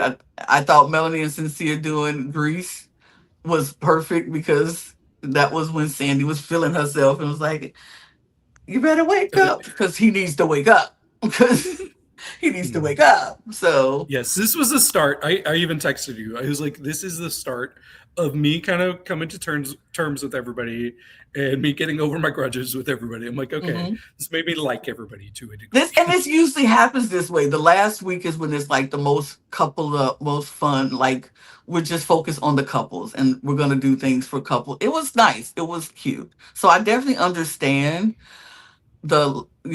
letting go of the grudges because I did too. I let go of the grudges. Actually liked Parmita and Corbin when they left. I was like, oh, I was sad to see them go a little bit. I I wasn't kind of there for liked that her. part, but I was. I actually liked them, and I was sad to see them go because I think they were the only ones speaking some truth in that villa. So yeah, I do. I do. Did was sad to see them go, but the families came. I thought Family Day was always is always so beautiful seeing the families and where they came from. Standout families was Bryce and Trinity. they they just was just they started the whole thing off. They raised the bar. Like everybody's had to match up to their family for me. It was so cute. His grandmother is a trip. She is the She's the best. MVP. She is the How do we MVP of get her this on the episode. podcast? How do we get Bryce's grandmother here? I love her. She is a star, baby. She is so funny. She was advocating for them to get to the hideaway because she was like, it's been 6 weeks. You're going against nature. Get them in the hideaway. Like she was riding for her baby boy. She was like, I want him in the hideaway. I with Trinity. I love Trinity. And the parents, they like, even when they walked up, they were like, I love your daughter, I love your son, I love Bryce and Trinity. We adore them. Each family did it. I think Trinity's mom is so sweet and so kind and so beautiful. Like, my God, Mhm. these women are gorgeous. Yeah. A She lot of these spoke moms were so all good these, looking. a lot of these moms was like, oh my God, this is what y'all, okay, we see why y'all so good looking and hot. Okay. Um, the mom was speaking so much life into them, talking about the woman, the girl, the young lady who she left at the airport is not the woman who she sees before. She praised Bryce like, you are her man now, and that has a lot to do with you. She's a young lady, you her man. And it was so sweet and so good. And then Bryce's mom was like, we as mothers have this moments where we look and we feel so proud because we raised a gentleman. You are a gentleman. You moved in here like a gentleman. And I love that about that. I love them. And Granny and the turtle tongue. Oh my. Bryce is like, what? What? What? He has no idea. He has no idea Kizzy got him a turtle tongue. They were like, and she mom was like, oh, maybe we shouldn't say that. So funny. I love them.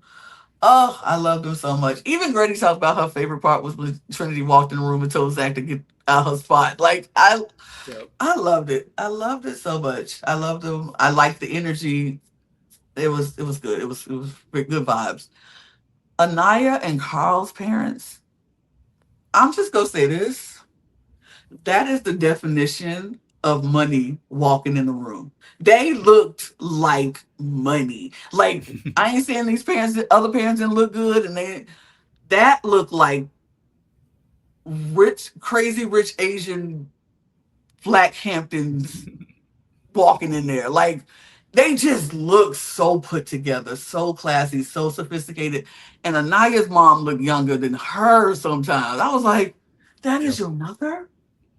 Is your mother? Crazy.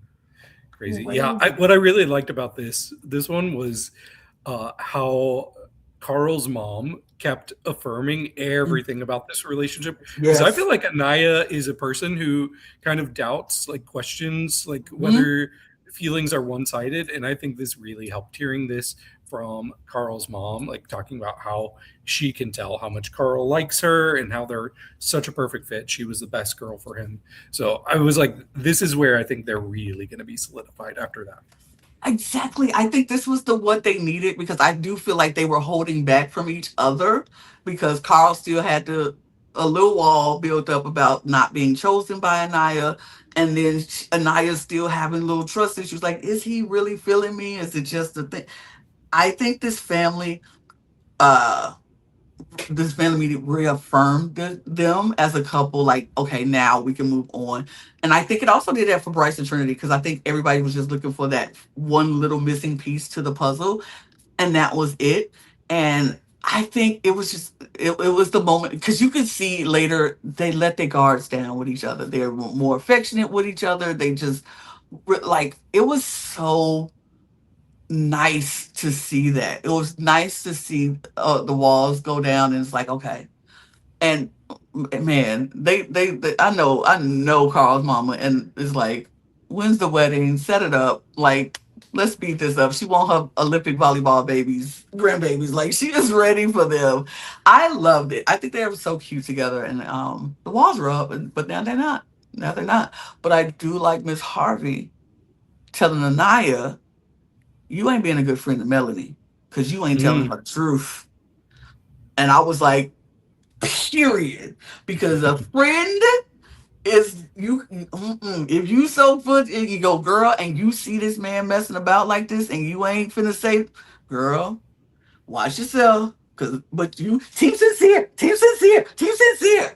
girl, you look foolish, and your mama told you, and you had to realize she was like, maybe I was being a bad friend. I didn't think about your feelings because if anybody was doing that to your sister, you would be like, girl, he ain't it. He ain't it. Go explore. Go explore. Go really explore. Cause like they weren't really exploring. None of these people were really exploring. But go. I would have been like, you go and for sure explore because But and I had to get reality check, and I loved it. I loved him. Hmm. Yeah. Um, who's next? Kinsey. Kenzie and Dylan, I think. Yeah, Kinsey and Dylan. Oh no, Casey and TT. But Oh, okay. Casey and TT. Their parents come. They sister, his sister, her sister, and the moms. It was cute. It was Yeah. cute. They This seemed excited. This was nice. this was the least interesting one, but yeah, Yeah, everybody seemed this didn't nice and move they all me. liked each other. Yeah. I must say this didn't move me. I think they do like each other. Something about Casey's mom. I felt like she was holding back. She wanted to say something, but she ain't say nothing. She was just like, hmm. Yeah. I wanted to hear them say something to him about Anaya and how he treated her, but I don't I know. think Maybe those are they did. private conversations. Yeah. Those are private conversations. So I wouldn't Yes. check my child like that on national television. Yes. Funny you mentioned that because we will get into that later on. I mean, unless he would have did what he did, I wouldn't check my child like that on national television. But you know that checking is coming, and because I know they saw him apologize, so I think it was Mhm. he was apologetic for what he did tonight, and they squashed it. So I didn't think she needs to say anything, but it would have been nice. But Kinsey and Dylan, I think it was fine. I think it was good. I think it brought light back into Kinsey because her light had been drained. She had been drained in that villa. Dylan drained a By lot of Dylan. Yes. Dylan drained a lot of her light and her shine. And yeah, I Yeah. was over you, Dylan. Over And Dylan. what's funny is you all were over him last week. I heard Reality Mhm. Roundup. I'm like, what's the issue? Like, why are they so down on Dylan? But I started to see it at the beginning of this week. I was like, oh, he's somebody who just constantly wants to make her feel bad for her Mhm. past, even like stuff that he wasn't even around for. Most of it he wasn't around for. And it just was getting so annoying. It almost felt like he just didn't know how to tell her, I don't like you. So, Right? but I It's do kind of think he likes her. But still, that was messed up. I'm glad that's done with.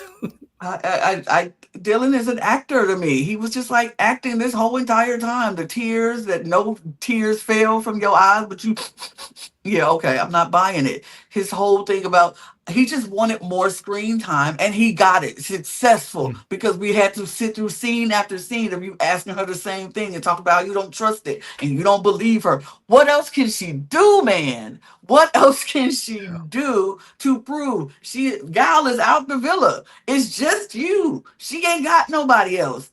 It just I was so annoyed, but I'm so glad his mama was like, you got to let it go Yeah. because she didn't do anything wrong.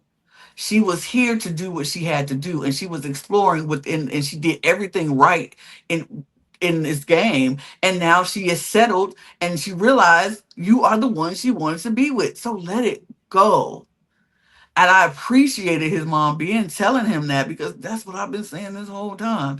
And then I also appreciated Kenzie going to his mom and pulling her inside and saying, I do like your son. I know I apologize for the things that I've done in the past, but I do like your son and I do want this to work. And her mom Kenzie's saying, always pulling someone. she's pulling somebody all the time. How dare you? Pulling somebody else, my mama. But she just I thought it was very classy and very a good look for her, and so yeah, I was very happy with her. She definitely rose up in my rankings for herself because she did Yeah. it. Yeah. Um, and then there was one. No, Sincere.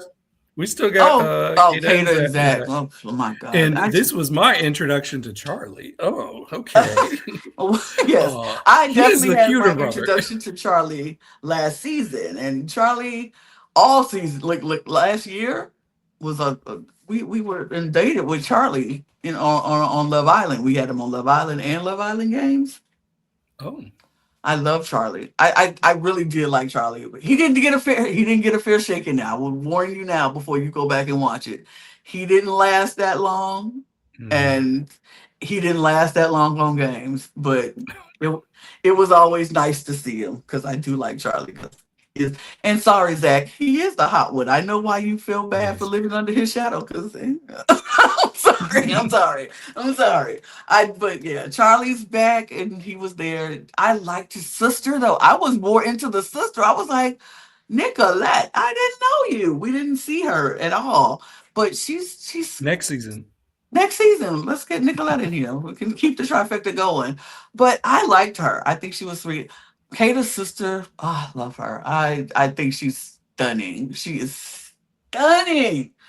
Um, but I like her. I liked that when she came in, the first thing she did was after hugging Kate and Zach, and she went to Trinity and hugged her, and it was like, I love you.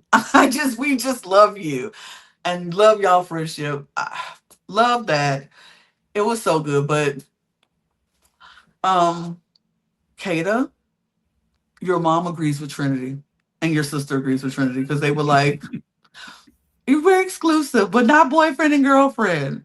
What does that mean? Mama even asked, what does that mean? Like, I don't know if they really like Zach.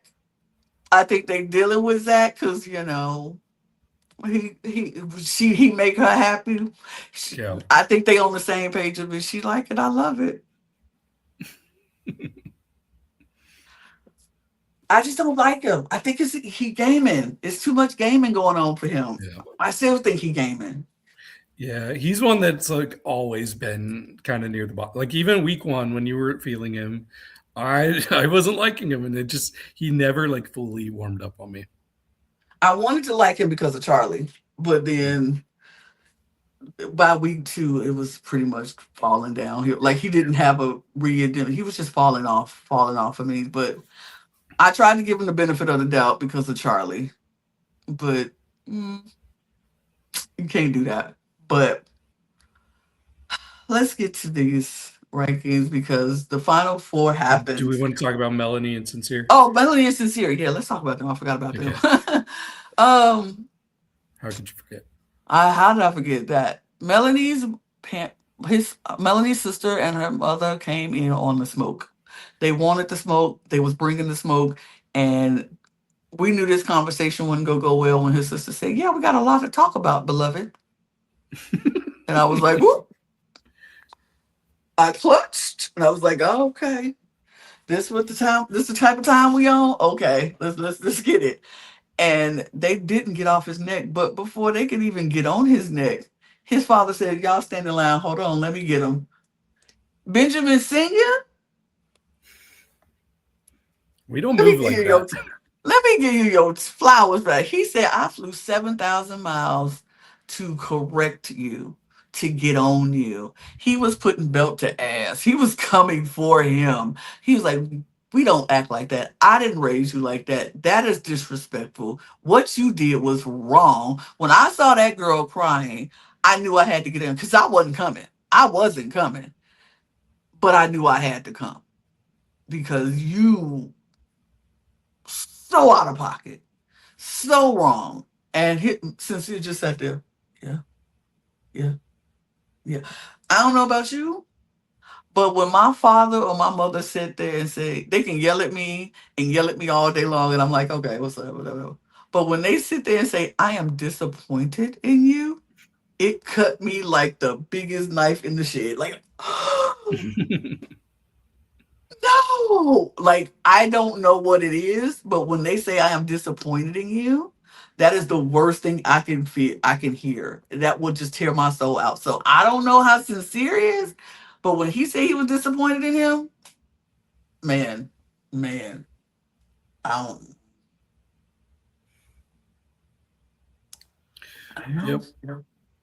Yep. That wouldn't be good to hear, especially on national television. Yeah. Uh, which kind of gets to what might be my hot take for this instance is I feel like a lot of the conversations that were being had, specifically Melanie with her mom and sister, I don't feel like these were TV conversations. I feel like these are things that they should have waited until after the show to talk to her about. They should have been honest and say, hey, we have a lot of serious things. We've seen the show. We have a lot of concerns that we want to talk to you about. But while she's there, while she's stuck there just for a few more days, and you've already seen how tumultuous the experience has been for her, you just piled on a lot. It could Mhm. have been way worse too, because she actually handled it better than I expected. But she could have gone down this major spiral, hearing her mom and sister come and say all of this about Sincere, which is valid. Like everything they said was valid. But what can she do while she's there? Unless you're specifically coming to take her and say, hey, leave with us right now. Mhm. But if she's still staying there for a few days and you want her to experience like the reaction to what you just said on television, watched by Mhm. millions of people, while she's forced to stay in this villa for a few more days, it could have gone really bad for her. If she had taken it more to heart and not listened to her own self about Sincere, it could have been a really hard thing to watch, especially knowing how the votes went. Like she would have been stuck there. So I completely respect that they were being authentic to their feelings. I Mhm. just wish they could have seen how is this going to affect her for the rest of the time that she's there. Like this can't wait 3, 4 more days. I Yeah. don't know. I mean, I get it. I get what you're saying, and I do agree that it should have waited, and maybe it should have waited, but I don't think it would. I don't think they could have waited for them. I don't think they Mhm. watched this whole thing, and I would have been the same way if my sister was there, and I can't sit there watching this, watching you cry, watching him doing all this stuff to you and not say something. I will have to come out there and you expect me to sit there and be like, it's I'm gonna tell you some things later when you get home. And I'm sitting there looking at his face. I would have to tell her. And I understand why it would be a TV conversation, but I know me. I'm gonna have to tell her. I'm gonna have to let her know that this man is not the one for you. This man, you can stay if you want to stay, and I respect your decision regardless. Whatever you do, I'm gonna support you. But I just know how I feel about this because I don't like it. I don't Mhm. like it, and he is not the right man for you. I, but I get it. I Yeah, do get it. But I'm we not in this situation. true. Yeah, but it's also been like two. Okay, so it's been 5 weeks so far. The first 3 weeks, he was a complete mess. The past 2 weeks, he's only had eyes for Melanie. He's constantly apologized. Like, is there any room for him to redeem himself? Is it possible at all? I mean, sure, but it ain't gonna be in this villa. You Yeah. can't redeem yourself in this villa. And I'm sorry, you can't be the one to hurt somebody and then say it's a time for them to get over your hurt. It's a you have to deal with it. And if you want to get that person back, if you're for sure trying to get that person back, it's gonna take as long as it takes. It's gonna take as long as it takes for her to get Yeah. over that and to feel that. And I understand and inside the villa, I don't think it's going to he ain't gonna be able to do that in enough time because so much hurt that he put on her, and we still don't even know what the outside world is going to look like for that. Yeah. So you have to he got to deal with this. He messed up so much in the beginning that you got to go through the end and deal with it. So her family don't like you. You know people out there in the world ain't gonna like you, but you also know what's to come outside, and it's a lot of temptations gonna be out there. He about to walk into a whole new world of temptation. And if he really want Melanie, that's where he go prove himself. Not in this villa. You ain't go prove it. She gonna be fine. These last 2 days, she gonna live it up with him, and she go boo it up and be in cuddling and they're all in the bed and they kissing and they gonna be a couple. But once they get out that villa, is where the real test is gonna happen for them. It just is because you haven't proved that you gonna be faithful in the villa, so you ain't gonna. I have to see if you gonna be okay out the villa.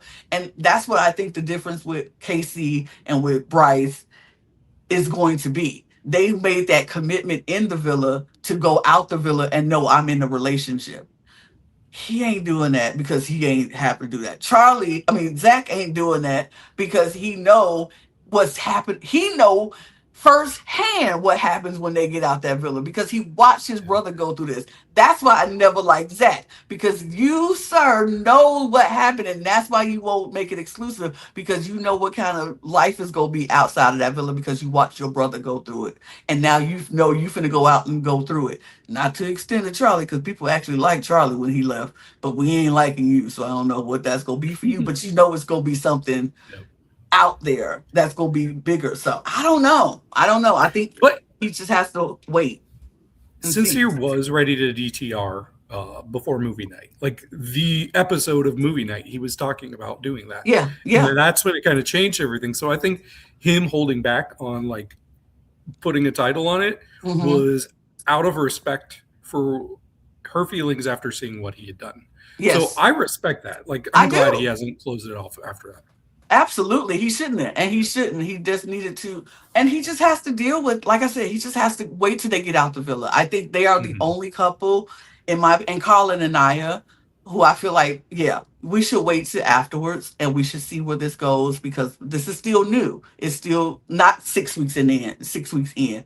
It's still new. But yeah, they definitely should wait. And but he's going to have to just give her the time and let her see. And he has to prove himself. If he want to be with her, he got to prove it. Now, and they might get out the villa and be like, yeah, never mind, it's not worth it. It's not worth it. And that's She's seen the fine worst of too. it. Huh? She's seen the worst of it. Yeah. So And so she might be like, it's okay. She got, oh my God, no. When she get out this villa and she see her phone and she sees brands offering her all this stuff just to break up with Sincere. Like literally, people are like, you can have a lifetime membership to this, or you can have a lifetime this, and you can have this if you break up with Sincere. Brands are saying this, so it's like, okay, okay, but she gonna have to see for herself. But I wish them nothing but the best. Like I said, if they happy, if you happy, I love it. But Love Island rankings is as follows for me. Bryce and Trinity are my winners. They are my winners. They are my winners. That's just what it is. I just love them. Um, there's nothing they could do to make me change my mind right now because it's Bryce and Trinity for life for me. Colin and Naya, I'm so happy for them. If they come in second place, I'm great. If they win, you know, I almost voted for them just to make sure they get second place, but then I'm and, like, and, I and can't a risk lot it. of people are doing that too. And I'm Yeah. like, okay, just don't cut off my virginity. But if they win, good for them. I love it for them. I love it for them. Um, this next category, if you like it, I love it. I did. Kata, Melanie, if you like it, I love it for you. I'm gonna support your rights and your wrongs. So go on, girl. I like TT. I like Casey. I like Kenzie. Eh, That's just what it is. And I guess on notice, because I'm not telling nobody to get out the villa because they all finna go, so it don't matter. Right. But Sincere, you are more on notice for I just need to see what happens to you, what you do outside this villa, and you're great. Zach, I don't care what you do outside this villa. You absolutely can go. And Dylan, I don't care what you do outside this villa either. I don't like you either. So there's that. It's just it. Yeah. So my tiers have changed up a bit because my two lowest tiers are gone. That's Mhm. because I'm like Janet Jackson. What have you done for me lately? And lately, most of these people have not been getting on my nerves, and Mhm. I've liked how they've moved. I think most of them have shown interest in their couples. So yeah, my OTP, my one true pair is Brinity. I don't know Nicolandria. This is my Nicolandria. That's I your keep saying Andrea. it. Mhm. Yes. Love, protect at all costs. We got Anaya and Carl, of course. My their one one B for my favorite couple. I got one A with Trinity and Bryce, and one B with Anaya and Carl. Love them. I also freaking love Melanie. I can't believe how much I've turned around on her since the first week when she was being a little wild. And TT, I adore her. I think she's such a sweet soul. Love her. I'm sorry, Katie, you dropped a bit for me because I don't know if you're pitting yourself up against Trinity. Like you said, people pick sides. I pick sides. I pick sides. Period. So that dropped you down to like. I still like you, girl. And then some may be surprised, but Sincere is in my like. What has he done for me lately? The past 2 weeks, he's shown me he really wants to make it work for Melanie. And call me gullible, I believe him. I believe him. So I like the guy. I liked him early on. He had his rough patch. He's acknowledged his rough patch, and that's all I can ask for. Kenzie, like her, I think she's also like been redeeming herself. She's also gotten it way harder than she deserves, I think. I think some of it stems from sexism, how she's gotten it so much harder than I think even Sincere from a lot of the fellow Villa people. I think that comes down to her being a woman, and whoa, you're not allowed to move that way. That's how men move, not women. Right. So, no complaints. I almost put Casey up in my like category because I do like him so much better, but I don't know. He's still not quite in my like, but very close. Dylan is another one. He was higher for me, but like I said earlier in the week, he was just really annoying me with how he could not get off Kenzie's neck, but he's still in no complaints. He's not lower. He's not in get off my island or whatever. And then Zach's continually in the bottom for me. I just don't trust the guy completely. They're the couple I have the least faith in, honestly, of all 6 of these. So we'll see. All right. My couples are as follows. It's Bryce and Trinity. Bryce and Trinity are the winners, my OTP, my favorites, my couple. People I will be following after the villa is Bryce and Trinity because they are the only ones I will care about after the villa. Bryce and Trinity, period. Anaya and Carl, I might follow Anaya and Carl. I'm not sure yet. I hadn't decided, but I do like them. Yeah, I thought they were, I love them. I love them, actually. Third place for me was for couples is Casey and TT. I think they are the most compatible couple, and I really like them as a couple, and they made it official so I was happy about that. I like them. Fourth, man, Kenzie and Dylan. I like Kenzie. I like what she did with his family. She really stepped up to the plate. She's trying herself, and hopefully Dylan calm down. I like them at the end, but they're gone now because they're gone, and TT and Casey are gone too. So, oof, sorry y'all. The two, I guess Zach and Kata move up, and so would Sincere and Melanie. But as of this week, they were like at the bottom of my list, 5th and 6th, because Zach, I don't trust you. Sincere, I don't trust you yet fully. So, but yeah, that's my ranking for the couples. Okay. Mine's a little bit different than yours. We have the same top 2. Of course, I don't need to beat a dead horse with my top 2 couples. Love them. Number 3 for me is Melanie and Sincere. I'm rooting for them. I really want them to make it work. I want them to prove everybody wrong. I want Sincere to really show that, yeah, he was just doing what he thought he was supposed to in the boundaries of the show and took it too far. And I want him to continue to show Melanie that he really is in it for her. Because I like them when they're on. When we haven't gotten a lot of those moments, but like when they're at their cutest, I absolutely love it. Fourth was TT and Casey. They moved up a lot for me. I really warmed up to them as a couple. I think what really helped is just seeing how there seemed to be no more friction between him and Anaya. And that's because Anaya is way more forgiving than she needed to be. I love that for her. I can relate because, like I said, I'm like, what have you done for me lately? Because I get over things way too quickly. I wish I could hold grudges, but I cannot. You don't have to. It's not fun. Yeah. True. Fifth, Kata and Zach. Yeah, I mean it's really Kata that's Oh holding them no. from last place for me. Yeah, because I really do like Kata. Um, Zach, I don't trust him. I trust Sincere way more than him, to be honest. That's off. Um, That's a so yeah, lot. we'll That's see. saying a lot. Yep, yep. We'll see. We'll see how they last outside of the show.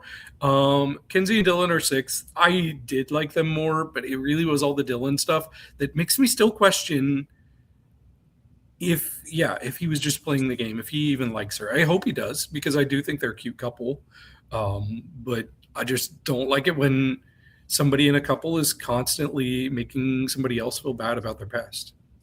Yeah, And I know it was recent past, but it was her past, Dylan. that's You her weren't there. past. You saw it Mhm. on TV even. And then you So still chose her. And you yes. still chose her. So, Yeah. mm. But still rooting for them. I'm rooting for all of these couples to work. Okay, cool.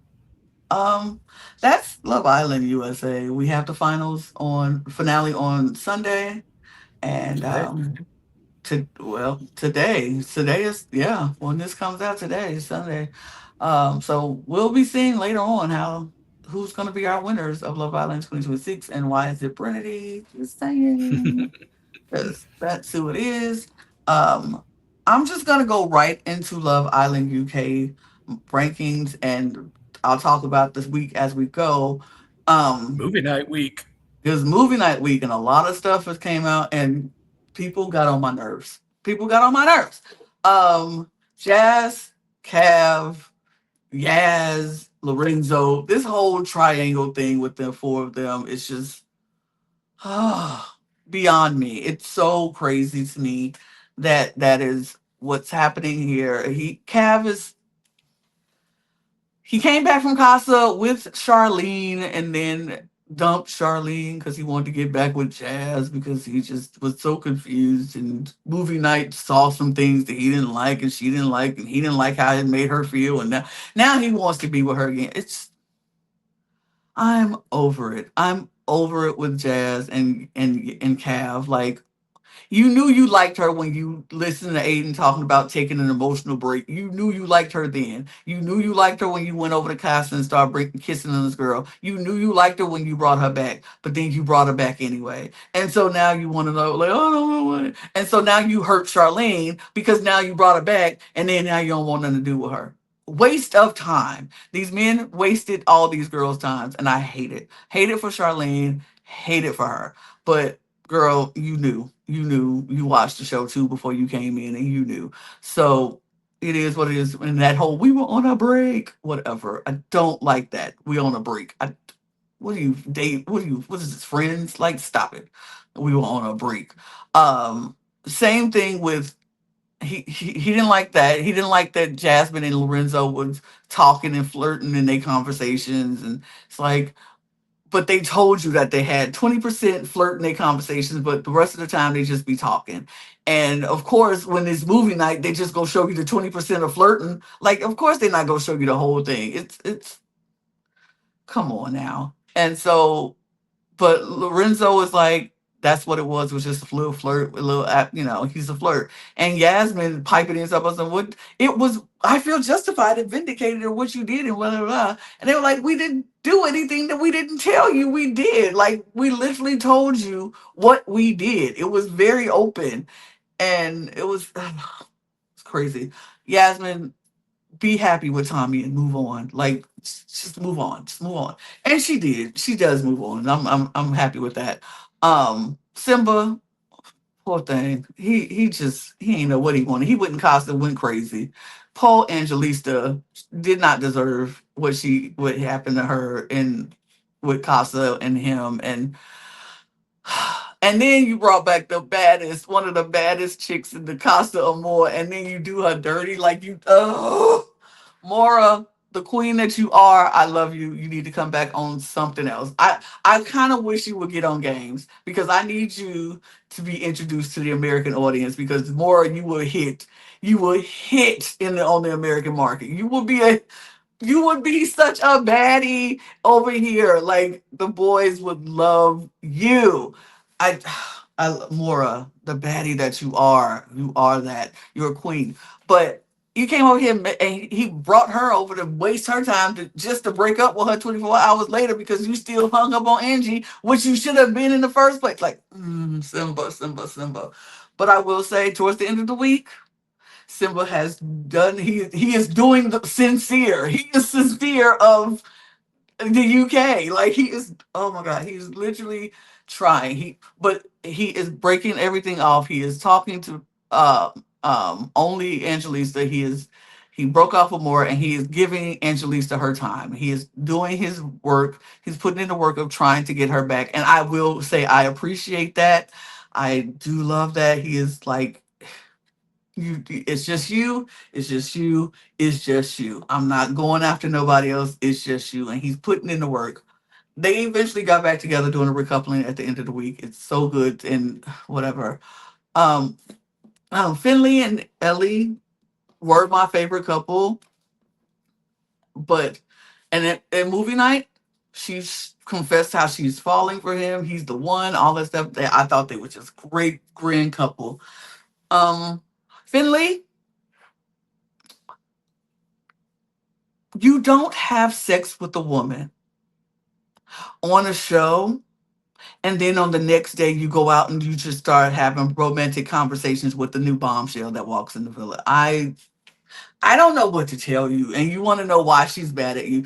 This woman is actually falling for him and she's telling him, and I hate that it's making, like, Ellie was my strong, powerful queen. She is telling people, she's like, I stand on business.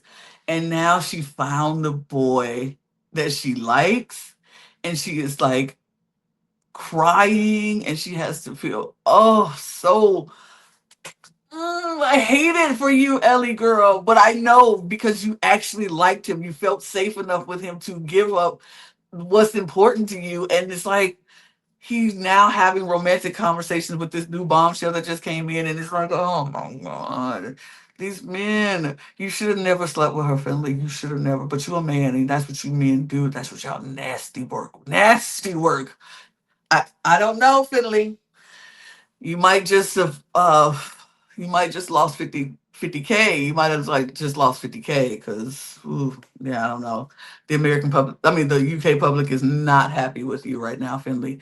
But you know what, Finley? You might be safe from the UK public because they hate someone even more. And it's Lola. Lola, they Ooh. hate you. Oh, Lola, they hate you. And you know what? I understand because I don't like you either. Lola, you have done a 180 since Casa.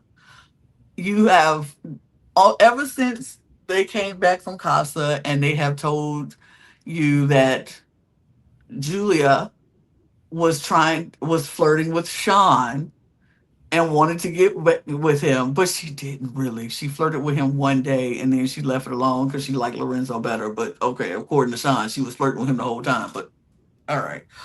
Um, you have disrespected this woman. You call her a bitch. You call her disrespectful. You call her all types of names. You call her so many names. And she tried to talk to you and tried to smooth things over and tell you the things that were happening. You ain't want to hear it. You didn't want to hear it. And you dragged it on, talking about she only doing this for airtime and I'm not going to give her my time. You are, you rude, rude, rude, rude girl. And I hope this vote that the UK gave you is a wake up call because you are not, now you were voted least favorite couple. And who was voted most favorite couple? Lorenzo and Julia. The UK public is petty, and I am here for it because they voted y'all the least. And I don't know if you go or not, but I just hope, I hope you go. I hope you go. We'll be recapping the rest of the week of UK today, later on today. So I'll definitely need to check that out because, man, I don't know. I don't know. I I don't have much to say about Aiden because he don't know what he want. And I actually, this is just annoying. So I'm going to end that there. Just know these are my rankings. These are the people who I don't like and like. My face, Mora. the queen you are. You're gonna be off the list next week, but the queen that you are. I just love you. I just love you. But not nothing you gonna say. But yeah, it's it's what it is. That's it. We are losing Love So, Island this week. We're also losing All Stars, Drag Race All Stars this week. Yeah, yep. we're losing Drag Race All Stars this week. So um, we're losing two shows, but don't worry, we still have a lot to cover. But we have the premiere of Dancing with the Stars, the next pro that happens next week. So we'll be talking about that. Yeah, this was a long one. This was a long one because we had a lot to talk about. We don't learn the streamline conversations. I don't know. Maybe we will, maybe we won't. I don't know. Watch the parts you like, skip the parts you don't Exactly. That's like. why we have timestamps. Absolutely. So, but yeah, David, we covered it all. We have We nothing did. else to say. And so I'm gonna get out of here because I still got more stuff to do and we got things to do. But thank you for watching. We truly appreciate you. Don't forget to subscribe to this channel and follow all the things that follow, subscribe, like, share, do all the things that say you support us. Follow all of our channels. All the links will be in the description below, as well as our audio podcast links, our Patreon, um, all of our socials at the Cut Pod on Twitter, Instagram, TikTok, and Blue Sky, and where you can get your merch at lanagcreations.etsy.com. Scan the QR code, and yeah, we will do the things, and we'll be back next week because we still got more to talk about. So check it out. We'll see you next week. Cheers, everybody. Bye. Cheers.